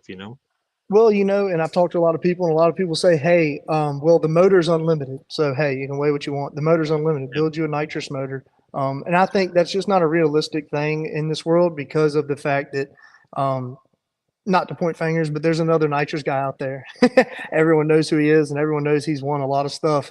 And my motor and his motor are probably a solid digit apart. So, it's a big jump. And to say that, hey, you can buy this turbo motor that, any good turbo motor out there, is about half of what my nitrous motor is. And so, it wasn't realistic for me. I'm like, hey, I could buy, 4 or 5 of these turbo motors for what the nitrous motor that I need to run with them cost. Yeah. That just doesn't make sense. So I think the problem with it is why the reason the weights are like they are is because, this all came from Freiberger and everyone's just following his steps. And he's a Bonneville guy. And if you go to Bonneville, that's how all their rules are wrote. Nothing against that either, but it makes it where the best motor package for the combination for what you're doing, it'll always shine, which I guess is a good thing. But my argument with it was that, hey, Drag Week 2024, I would say I'd say there's less than 10 cars running nitrous. I would say there was 2 there that were spraying over 3,000 pounds per hour, and only one of us finished. So Yeah. I don't want to see Drag Week turn into hey, this is the big block Coyote Turbo Nationals. But at the same time, if they're going to write the rules like this and people are going to come play, you got to take advantage of all of them if you're going to be serious. I mean, if you're going to show up, just have a good time. I mean, that's what we did in 2019 when we first started. I had no clue about anything, and we probably had more fun back then. But now, we feel like we want to run at a higher level, and that's awesome. Yeah, so we put the effort in and to make that happen, and the rules, kind of dictate what direction you have to go. Yeah, that makes sense. I want to run through your 2024 stats real quick, and then we'll I want to hear what went down at Sick Week. You may have already said, but Midwest Drags, you won the Ironman class, and were you the fastest car at Midwest? I think you were the fastest car at Midwest, right? Yep. Yes, sir. Yeah, we won overall. Yep. 771 average there with the best of a 7,292, and then Sick Week, obviously unlimited iron DNF, but did make a 770 pass on day 1. So kind of give us a rundown of what went on there, and then we'll talk about some other stuff. Yeah, so I'm gonna say this first. We were probably faster at Midwest than we were at Hot Rod this year. The motor we took to Hot Rod had over 50 passes on it, and wow. Yeah, I'll give you that motor was so beat up that the first oil change we did, we found a wrist pin keeper. Oh no. Oh, And we were like, what do we do? And to be honest with you, I had some spare rods with me. I had some spare pistons, and we were like, let's see what time we get in tonight, and we'll work on it. And it made it through the whole week. And we actually, the last day when we took the oil pan off, we found another wristband keeper. So that motor had some passes on it, but we yeah, were faster at Midwest. Unfortunately, the tracks were just not there for the radial tire. If you had a slick tire car, you definitely would have had a huge advantage there. mm, So the radial, though, there were a couple fast cars there. The Brads from Tin Soldier had a fast car, and they were definitely right on our heels. But they were on a radial too, so it's like yep, if you got to pedal the car 2 or 3 times down through there, you're going to be losing some ET. yep. But to pick up sick week, we went down there. The we were down there for like a day before testing, and the car we had found a bunch of power, but the chassis just wasn't there. So we were wheeling pretty bad, and uh, no traction problems. The car very rarely strikes the tire on any mediocre surface. But the wheelie was just getting out of hand. I mean, this thing I have videos of it wheeling way past the 330, Yeah. and you couldn't keep it down. And so the first pass, the first day, we thought we had a pretty solid tune up in it. The DA, the density altitude dropped. I believe the pass we made the night before, we were at like 1,000 or maybe I have to look back, but I mean, like, it was well in the high hundreds, low thousands. And we woke up that morning, and we were in the negative 400s. And Oh, so, wow. yeah, a nitrous motor, a tune like that, and this is kind of another thing I was getting at with the nitrous motor stuff, but we really need to run the car a little differently. But we put a bunch of fuel in the car. We were like, this thing's going to be safe. We're fine. And the car wheelied a little bit out the hole. I short shifted it, came down. We were on the move. I said, this is going to be, our first one and done of the week. We're going to, have something for these guys. And I believe about right after the eighth, not quite the 1,000, it kicked through the intake. It burned number 2 cylinder, and I had everything to fix it, but it got the sleeve really bad, and it got the Mhm. head a little. Yeah, there you go. So that was it. And so I talked to some people. Jordan Martin and Mazda Head Shop. He was local. He was willing to work with us and whatever. But by the time we got it apart and realized what it was going to be a showing up to the track the next day, at the end of the day after a all nighter. And not to say it's not worth it, but Yeah, it was such a remote chance. And if it was day 3 or day 2, even probably we would have said, hey, yeah, I've never come back to the trailer on a tow truck, so I probably would have put a little more effort into it. But we were like, we're not going to start this week off like this. Let's go work on our yeah, program and come back, because if it hurt that one, to be honest with you, it's no telling what else in the motor could have been messed up. And it turned out we actually had cracked the sleeves or the block in between the sleeves, so mm, it would have been a downhill ship from there, because we had egged 2 or yeah. 3 cylinders doing that. Well, and that's one thing that Jeff Lutz told Finnegan in the conversation they had was like, we went through everything. He's like, we could have fixed it. Yeah, we had the parts, but he's like, what was the original cause? What was doing it? And he's like, man, when we decided it just wasn't worth it. So yeah, I hear you completely. Yeah, and the DA is a double-edged sword. It always is at any of your big races. Any of your Winter Series stuff for the Pro Mods, any of your Cup stuff up in Maryland.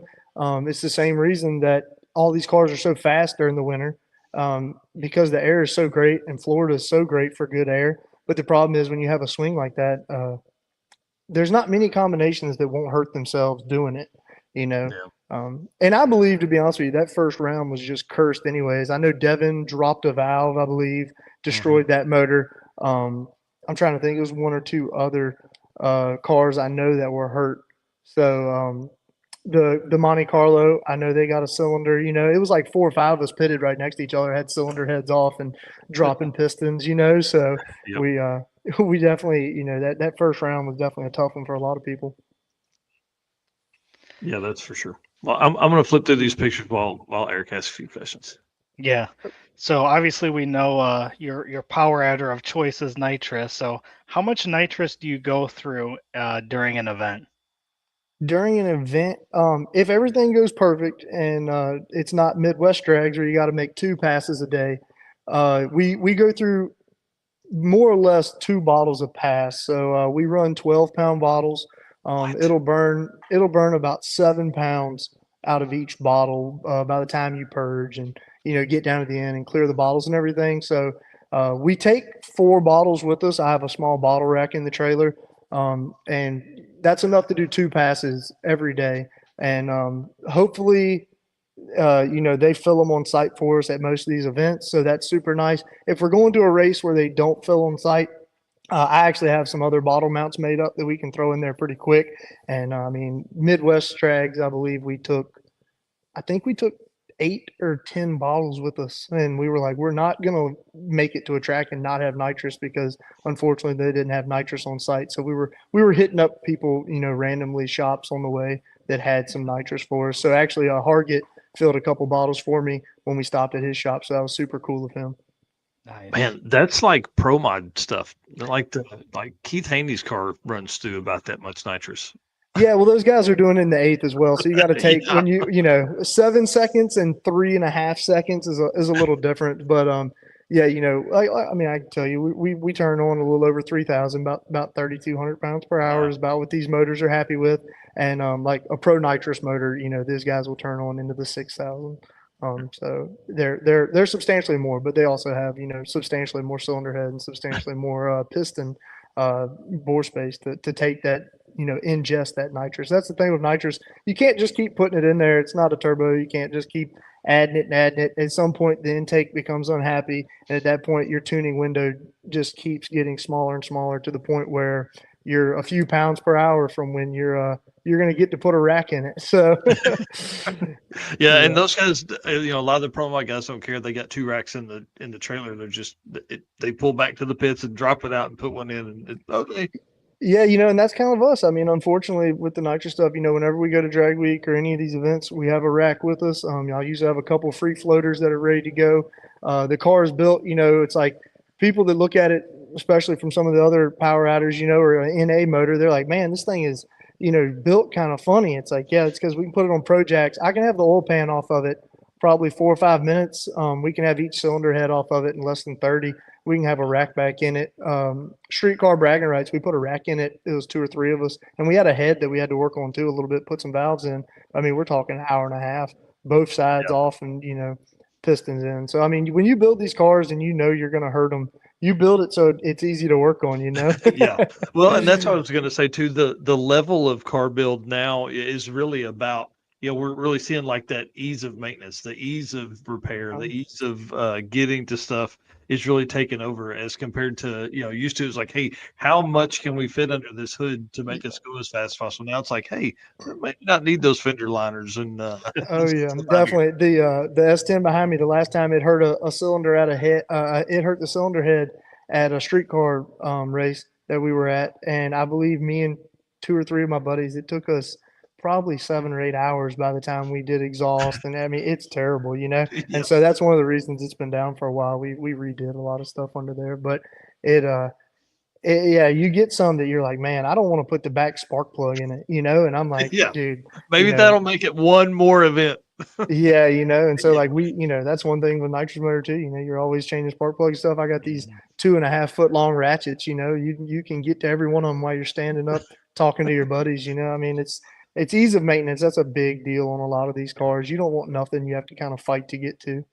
Yeah. Well, I want to tell some fun stories because you have a great one that's probably one of my favorite stories in all of Drag and Drive is the airplane delivery. For, Yes. I think we So, were Drag Week 23, right? yeah, 23 in down in South Carolina. We were leaving Darlington the first day. So I actually called and confirmed some things about this story today, and I got told there's something that needs to be just kind of hesitated around for airplane licensing purposes, I guess. So anyway, but we can definitely tell the story. So the gist of it is that Gene Fulton has built plenty of motors for me and as my father over the years, and he's a very good to us and has always been very good to us. And we leave Darlington the first day, and we make it to 95, so 50 miles or so. And Dad pulls over kind of abruptly, and we all pull over, and he's in the Purple Nova.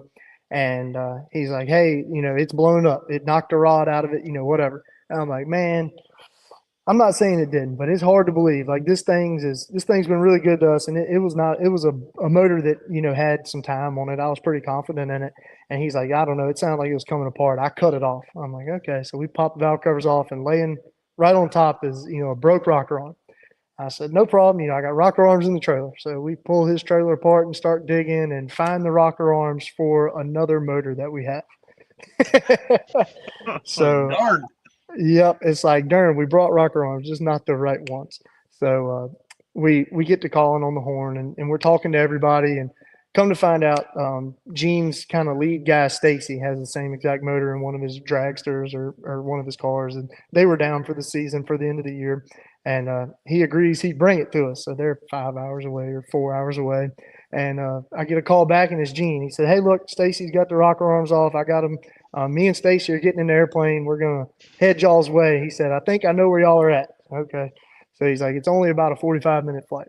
So they come up and they, flying around, I guess. And he called me back. He said, "You're at the truck stop right at 95. I said, "Yes, sir." He said, "There's a field off to your left right there." I said, "Yes, sir, there is." And he said, "Well, these rocker arms are, they're pretty strong, and I got a good idea how to get them to you." So, there's the gist of it was he got them to us in a hurry. So we definitely appreciated it, and it was definitely a cool deal. So one of our buddies, we had a bunch of friends there, and Steven, one of our buddies who wires up a bunch of cars for us and stuff. They had all stopped in. They were all leaving, and a few other people. There's actually a really good place to eat right there, or whatever. And so a bunch of us got these rocker arms, and we got them back on the car and got back on the road. That's awesome. Yeah, we had pulled up just as kind of all of that is going on, and the parking lot you guys were in had some gigantic potholes in it. But man, out front they were cooking barbecue, and dude, That's right. Man, it smelled so good. Yeah, It we was were good. I there mean, we had for we were there for a while, and I'll never forget. We sat there for like 30 minutes. We were all just kind of bummed and moping. You hadn't made it. You hadn't made an hour into the first drive, and something's broke. It just kind of gets you down. And all of a sudden, we were like, "Why don't we go eat?" So we all walked over there. We ended up messing around with those guys. Those guys were a hoot. They were so darn happy. They didn't know what was coming through. I'm not sure if they knew what country they were in, to be honest with you, but they they were so happy. They're like, man, they had like their niece or something bring them like a freaking cooler that had like a bunch of extra barbecue in there. We ain't never sold this much in a day in our life. So that's awesome. I think half the people from Hot Rod Drag Week were stopping by right there to getting something to eat. So Yep. Yeah, and that's man, that was one of the best parts about that parking lot. It was like you guys being where you were positioned, like it really kind of, oh, what's going on there? Of course, media we're like pulling in trying to find out what's going on. But yeah, it was great, man. It was really a cool spot. yeah, yeah. That motor actually, the rocker arm had broke, and it was the exhaust rocker.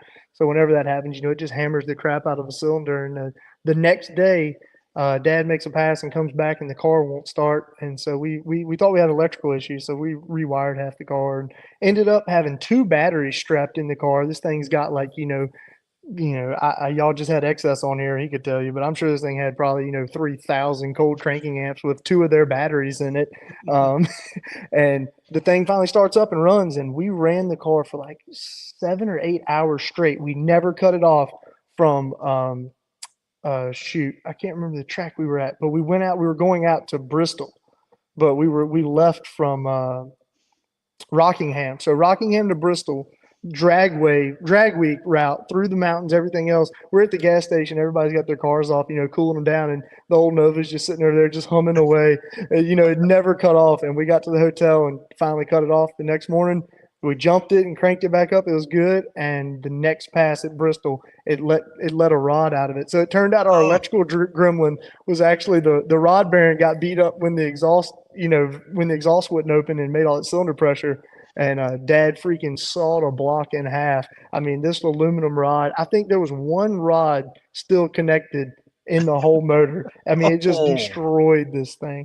So that was a 615 that I'd ran for years, and that thing was just it was just my baby. I had heard it and tore it up, and it never gave me any issues. And once it cut the block in half, it was like, darn, I was sad to see it go. I actually still have it, but it ain't good for nothing no more. So Right, it's gonna be a coffee table in a man cave somewhere. yeah. I've always said that, but I need to find some time and do something with it cool, because it definitely means a lot to me. I got that motor when I was 18, and it made it till I was 24. Wow. So Nice. that's a long lifetime for a nitrous motor, by the way. Yeah, Yeah. yeah, long time. Well, I want to tell one more story because I got to hear this story at Drag Week and Mike wasn't there, but the wheel bearing story I think is a good one. Yeah. So we at Hot Rod Drag Week this past year. Me and Eric Gold. Eric Gold's my buddy. He does everything with me, tunes everything for me, and I don't know why. I actually asked him this year while we were riding down the road. I said, "Would you do another one of these?" He said, "Yeah, I'm coming to every one of these. I love this." I'm like, "Well, I can't see why, but he has a good time at them, and I appreciate his help and his knowledge." So we're riding down the road, and me and him are just cruising along, and we hear this squeak, and it's just constant, just very high pitched, but just very short squeak. And both of us kind of looked at each other, and we're cruising down the highway, and both of us at the same time yelled, "It's a lifter!" It's like big nitrous motors. The NATO lifter up. We're gonna try to save the camshaft because we got lifters. And I cut the motor off, and we're just cruising. We were running like 80 mile an hour, so we're just easing down the road, and it's still squeaking, but the motor's off. And so we look at each other like, well, it's not the camshaft, It's like, well, we're not going to stop in the middle of this highway, So we crank it back up and limp it a little ways and pull over, and it's the NATO wheel bearing off of it. So, of course, trying to investigate, we pull the wheel off, and this thing just falls apart, just into a million pieces. It's been flattened pretty much, half the little needle bearings in it. And we sit on the side of the road for like 4 or 5 hours, and the guy that owns, I can't think of his name off the top of my head, he owns the wagon that's so fast that just got tore up. Michael Morgan. Yes, he was riding with one of his buddies in a F-body Trans Am, and they messaged us and said they have wheel bearings. He thought it was the right one, and okay, cool. So we waited on them for a couple hours, and they show up. And they're driving this F-body, and there's 2 guys in the front, and they get out, and they're fumbling around with some keys. It was kind of dark, and whatever. And I'm thinking they're going to open up the hatch and, give me these wheel bearings. They weren't saying much. I was standing right on the darn hatch, and they open up the hatch, and Michael stands up out the darn hatch of this F-body, And I mean, it just scared the living crap out of me, And he jumped out and just started rambling off part numbers and what we needed, And so we went over there and looked, and thankfully he pointed us in the right direction. He didn't have the right ones, but he's like, "Oh, it's this type of bearing, whatever." So they ended up hitting the road, and we ended up putting this wheel bearing back together with I'd say there might've been 7 out of the 20 needles in it.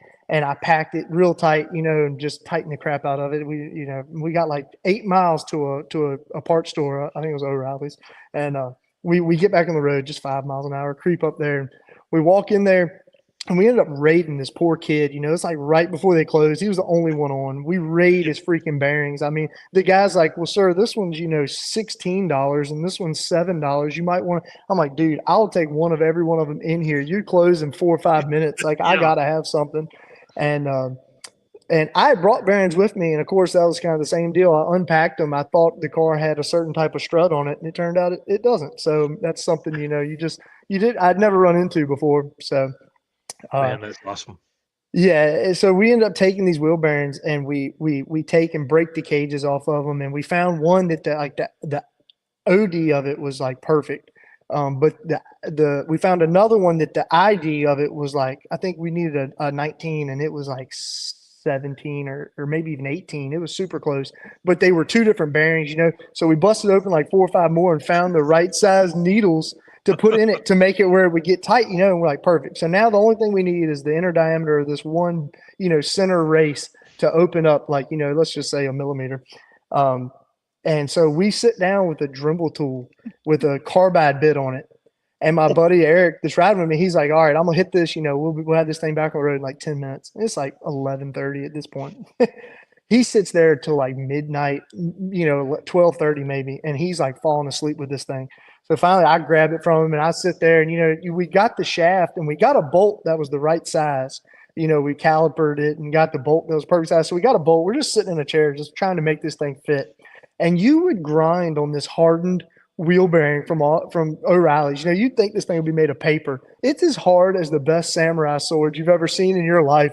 You would grind on it for like 40 minutes. You would have dust all over you. And we must have just been destroying the carbide bit because it would move in like just the smallest hair.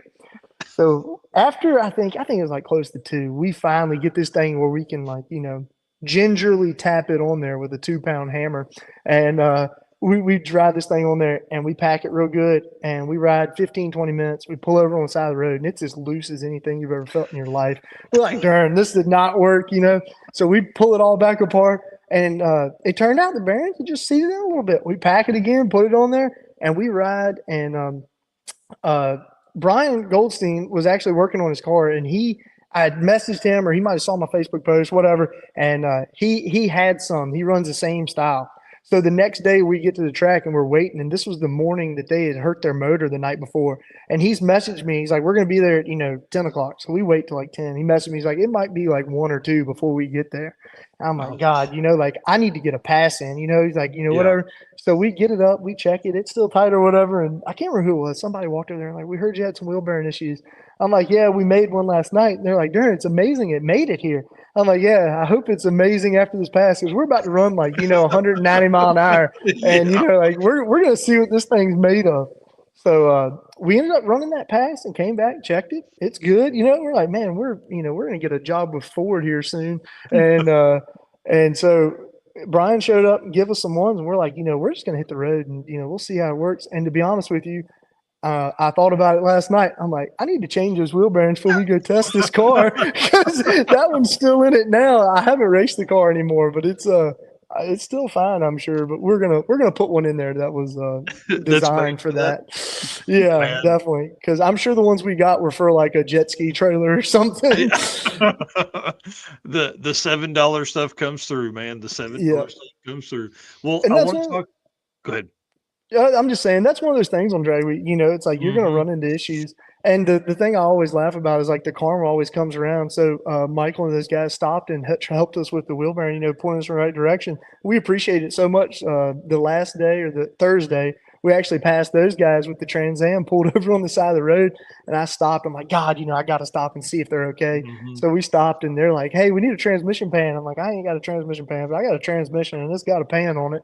So we actually pulled the transmission pan off one of my 400s and gave it to those guys on the side of the road, and they were in a terrible spot, man. It's like 4-lane wide, log trucks coming by, and like I was like, "Look, dude, y'all good?" He said, "We're good. I appreciate it." So I was like, "Cool deal." We hit the road, and they ended up getting them through the week, So I'm like, the karma always comes around in the drag racing, whether it's at a track or especially at a drag and drive. I think I got a picture of them on the side of the road with the car jacked up.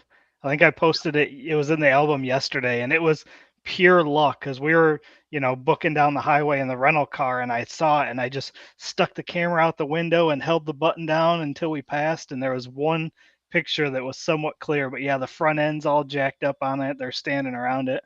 We were so tired and delusional by day 4 of Thursday. When we left, we for some reason, one of us in the car thought of the joke that like people are going by saying, "Wow, that Trans Am's broke down." And then they're like, "How is there 3 guys working on it?"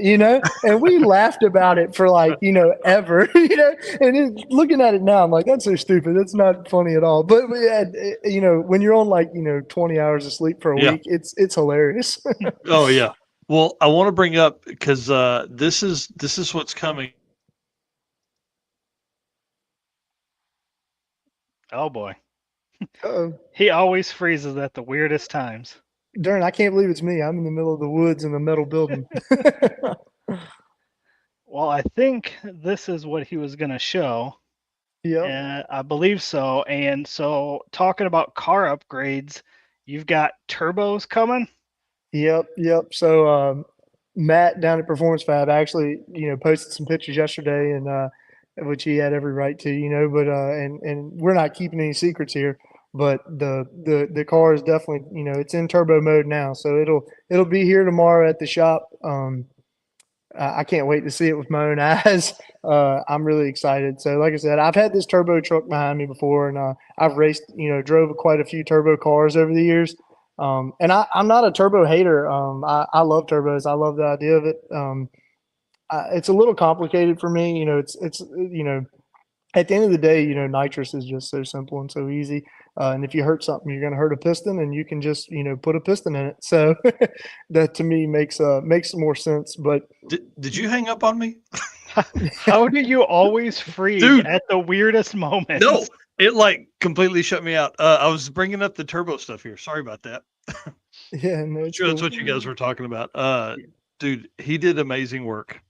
Yeah, no, he definitely did, and he called me a couple times during it, and he's like, "Man, we can make this happen, but it's gonna be weird." And I'm like, "Yo, I knew it was gonna be weird because what we wanted was kind of weird. The car needed nose weight really bad, and unfortunately, the turbos, they're the heaviest thing we added, but we couldn't get those up in the front like we wanted to. They ended up being, as you can see in the pictures, kind of behind the front tire, which is totally cool, but that meant all the fuel system and everything that we kind of planned on doing, like a rear sump deal, all that had to be in the front. It made it where, a couple other things that we were going to put in the rear of the car, we really needed to get everything on the front. This car, was like 51 and a half on the nose, and a radial car just isn't going to like that. So it ended up being, luckily the car is all tubed and everything else, and it's a lot of room up there, but he definitely ended up, having to do some really funky stuff that I don't think he was totally happy about doing, but it looks great and it's totally amazing. So I'm super happy he did it. Yeah, this is going to be really cool, man. I'm really excited to see you step off into the turbo stuff. Yeah, I like nitrous stuff, but man, turbos are where it's at, dude. Yeah, no doubt. And to be honest with you, we kind of took the cheat code. David Armentrout, Devin, all these guys are all running. I think there's two or three other ones that I can't remember the names of or can't think of, but they're running these par motors. And where we're at, bracket racing's huge. And man, these guys run these bracket motors. These bracket par motors. They just beat them, and they're super simple. Well, I say super simple. They're not overly complicated by any means. I mean, it's a wet sump, or I guess you could consider it a hybrid, but it's a wet sump motor. It's not a tall deck. It's not an odd bore space. It's a very standard motor, and you can just cram boost down its throat, and it'll make numbers. So I saw how good Devin had done, and David, and Devin being someone that we're not local to, but we're within the vicinity of, and I've seen that car do some impressive stuff, especially like not at drag week, or at sick week or whatever. And David, once again, he's somewhat local, and then the guy that tunes his car, Paul, is very local to us, and I see them a lot, and that car is very impressive for what it is. And so we're like, hey, if we're gonna do turbos, we're gonna follow the pack, I guess you'd say. I really don't like trying to, from a nitrous guy, it's hard to believe this, but like I don't like trying to like invent a new wheel. I mean, nitrous has been around since the 40s in airplanes, So like I knew this combination worked. I knew it lived. Matt did did a lot of fabrication on a bunch of these drag and drive cars, so I had confidence that he could build something that wouldn't constantly crack or have issues. And he kind of understands the concept. I feel like some people have a very hard time understanding the concept of drag and drive and what it really does to vehicles. So I was totally excited that he took on us and what we wanted to do. And yeah, we're super excited to get it back here. I got parts. I got a pile of parts as tall as I am over here to the right. And the plan is hopefully about 2 weeks we're going to have that thing on the track. And the good news is, and it's good news and bad news. The good news is the chassis is already sorted out to a certain extent. We're moving some weight around, but nothing crazy. The car 60 foots really well now, and if anything, we should have helped that. They did. M&M just did us a new converter and did a few things to the transmission that we didn't have for the nitrous car, and they want to do a few things a little different. But that's already been in the car, and it's really just a motor swap more or less with all the hot side and the cold side of the turbos. The car was already fuel injected. It already had plenty of fuel on board, stuff like that. So not too terrible of a swap for being a big swap, but we think the performance will definitely be there. I mean, this thing. Oh yeah. I mean, from what Scott's told me down at Pars, this motor should be very well being capable of making twice what our old motor did. Oh man, let's go. Yeah. And something that I'm seeing in the drag and drive community, like a lot of people, Brett and Devin, a lot of guys are building chassis cars now. I mean, they're building, they can call them what they want, but it's a chassis car that's just stuck in stock dimensions, and we were probably not ahead of that curve, but we were a little bit above a lot of these guys, I would say. building a chassis car that isn't a pro mod like Jeff or Tom, but the our car is actually a pro or not a pro. I'm sorry. Yeah, a pro stock. So my car is actually built on a pro stock chassis. Like it was a pro stock chassis that was supposed to be bodied and raced, and the guy ended up buying the chassis and putting it underneath the shell of our car. So I Oh, mean, we've got chassis. Chassis never given us any issues. It's plenty beefy, it's plenty bulky, and I mean a pro stock car runs plenty fast in NHRA quarter mile. So we've got the chassis to do it, and we've definitely got the technology and all to do it. So we're just we're excited to have some power now. To be honest with you. yeah. Yeah. That's awesome. So what's your 2025 event plans? Do you have any kind of set up yet? Yeah, people ask me from time to time, and we're definitely going to Sick Week. I'm glad to hear that Drag Week's still going to be around. We'll more than likely go to that. I try not to miss that under any circumstances. And then besides that, I really want to run Devon's race this year. I've never gotten a chance to do it. I did some other races down there. They had some Carolina drag cruises that we did back in the day. And we really like that part of the country. That's Spartanburg. That's, if you're a drag racer and you can move anywhere in the country, I would suggest going there because there's tracks and engine builders and everything you could ever want is in Spartanburg. I'd say it's right there with Florida. Everyone's talking about Florida, Yep. Florida, but Spartanburg is really up there. But I want to do his race. Midwest Drag says they're going to do some stuff a little different. If they do that, we'll probably end up going and checking them out. I've always liked the Midwest Drags for the 2 pass a day stuff. It's kind of, to me, it's kind of like, we're going to give you a little bit on the drive. You can kind of, you still have to make the drive. You still got checkpoints, but we're not going to babysit you so good. But at the same time, they're like, we're going to get it on the track. You got to make 2 a day, So, and the only thing about the Midwest Drag stuff that it kind of hurts your average for the year if you're going to try to do points, in my mind at least. We had some good days and some bad days, and some of our bad days, it was actually a good day for the first pass, and by the time we got turned around to make the second pass, the sun had come out. They had stopped treating the track. A bunch of slower cars with worse tires had beat the track up, and our second pass turned out just not to be that great. Yeah. So it does kind of hurt your average, but I still love the event, and it's definitely run well and thought out. So we'll probably do that. Besides that, we just kind of whatever we can get into, whatever floats our way, I mean, we'll probably run streetcar bragging rights, which, not a drag and drive, but I consider that to be like drag and drive adjacent. If you go there, their classes are full of drag and drive cars. Yeah. So, and that's an awesome event. The guy that puts it on told everyone that he wouldn't have a drag race if he couldn't have fireworks. And like, to me, that's just my kind of event right there. Like, Yeah. So we're going to do that. We'll probably do some streetcar brag or streetcar takeover. If they got some of those that are local to us, we'll probably go there and run some of the 8th mile stuff and maybe some of the quarter mile stuff, but they're not really focused towards cars that are as fast as what we do. But yeah, I don't know, man. Just like I said, we've got our local series. I'm right on the Virginia-North Carolina border. So we run a series, a Virginia series and a North Carolina series. And we're definitely going to run both of those next year. And we're talking about going up to Maryland and maybe doing a little playing up there, if we got some free time. So we definitely got a jam-packed schedule, Yeah. That's awesome. Yep. So it's definitely always something going on. So we're very lucky to live where we live and have the ability to do what we do. So we're very thankful for all that we have. So Awesome. Well, we appreciate you coming on tonight and chatting with us, telling some stories. Where can people follow you and see builds on the cars and stuff like that? yeah, I'm kind of terrible about that. I post more on Facebook than anywhere else. It's just Graham Hayes on Facebook. There is a Graham Hayes on Instagram, and then there's a Hayes Racing on Instagram too. I post there kind of generally. It's mostly just winter circle pictures of us. If we do something cool. I do have a YouTube channel. It's Hayes Racing. I kind of dabble from here to there if I have time. Mostly what I post on there is just kind of more technical stuff. If I'm honest, if it's stuff that if I find something that I'm like, hey, I think people could really use this and not a lot of people know about it, I'll post it. But those are few and far between. So it's definitely, it's not a everyday posting thing. Yeah. Yeah. You're too busy racing.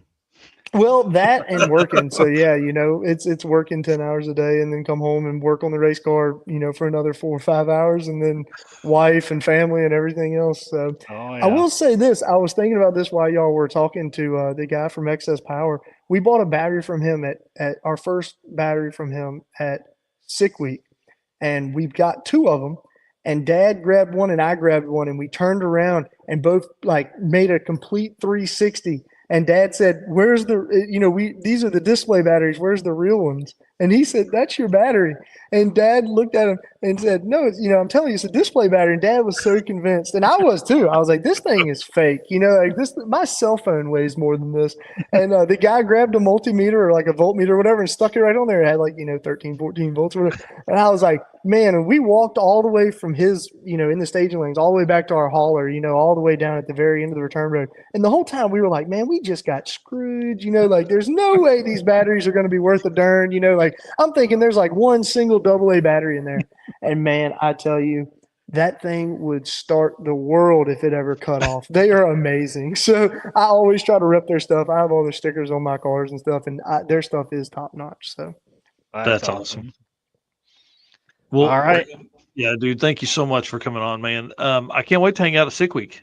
Yep, we should have a we're good gonna have a time good down there. time. Yeah, we're gonna spend more than 40 minutes together. I'm gonna follow you around for a couple days or something. I don't know. Yeah, dude, You that's have cool. all the fun.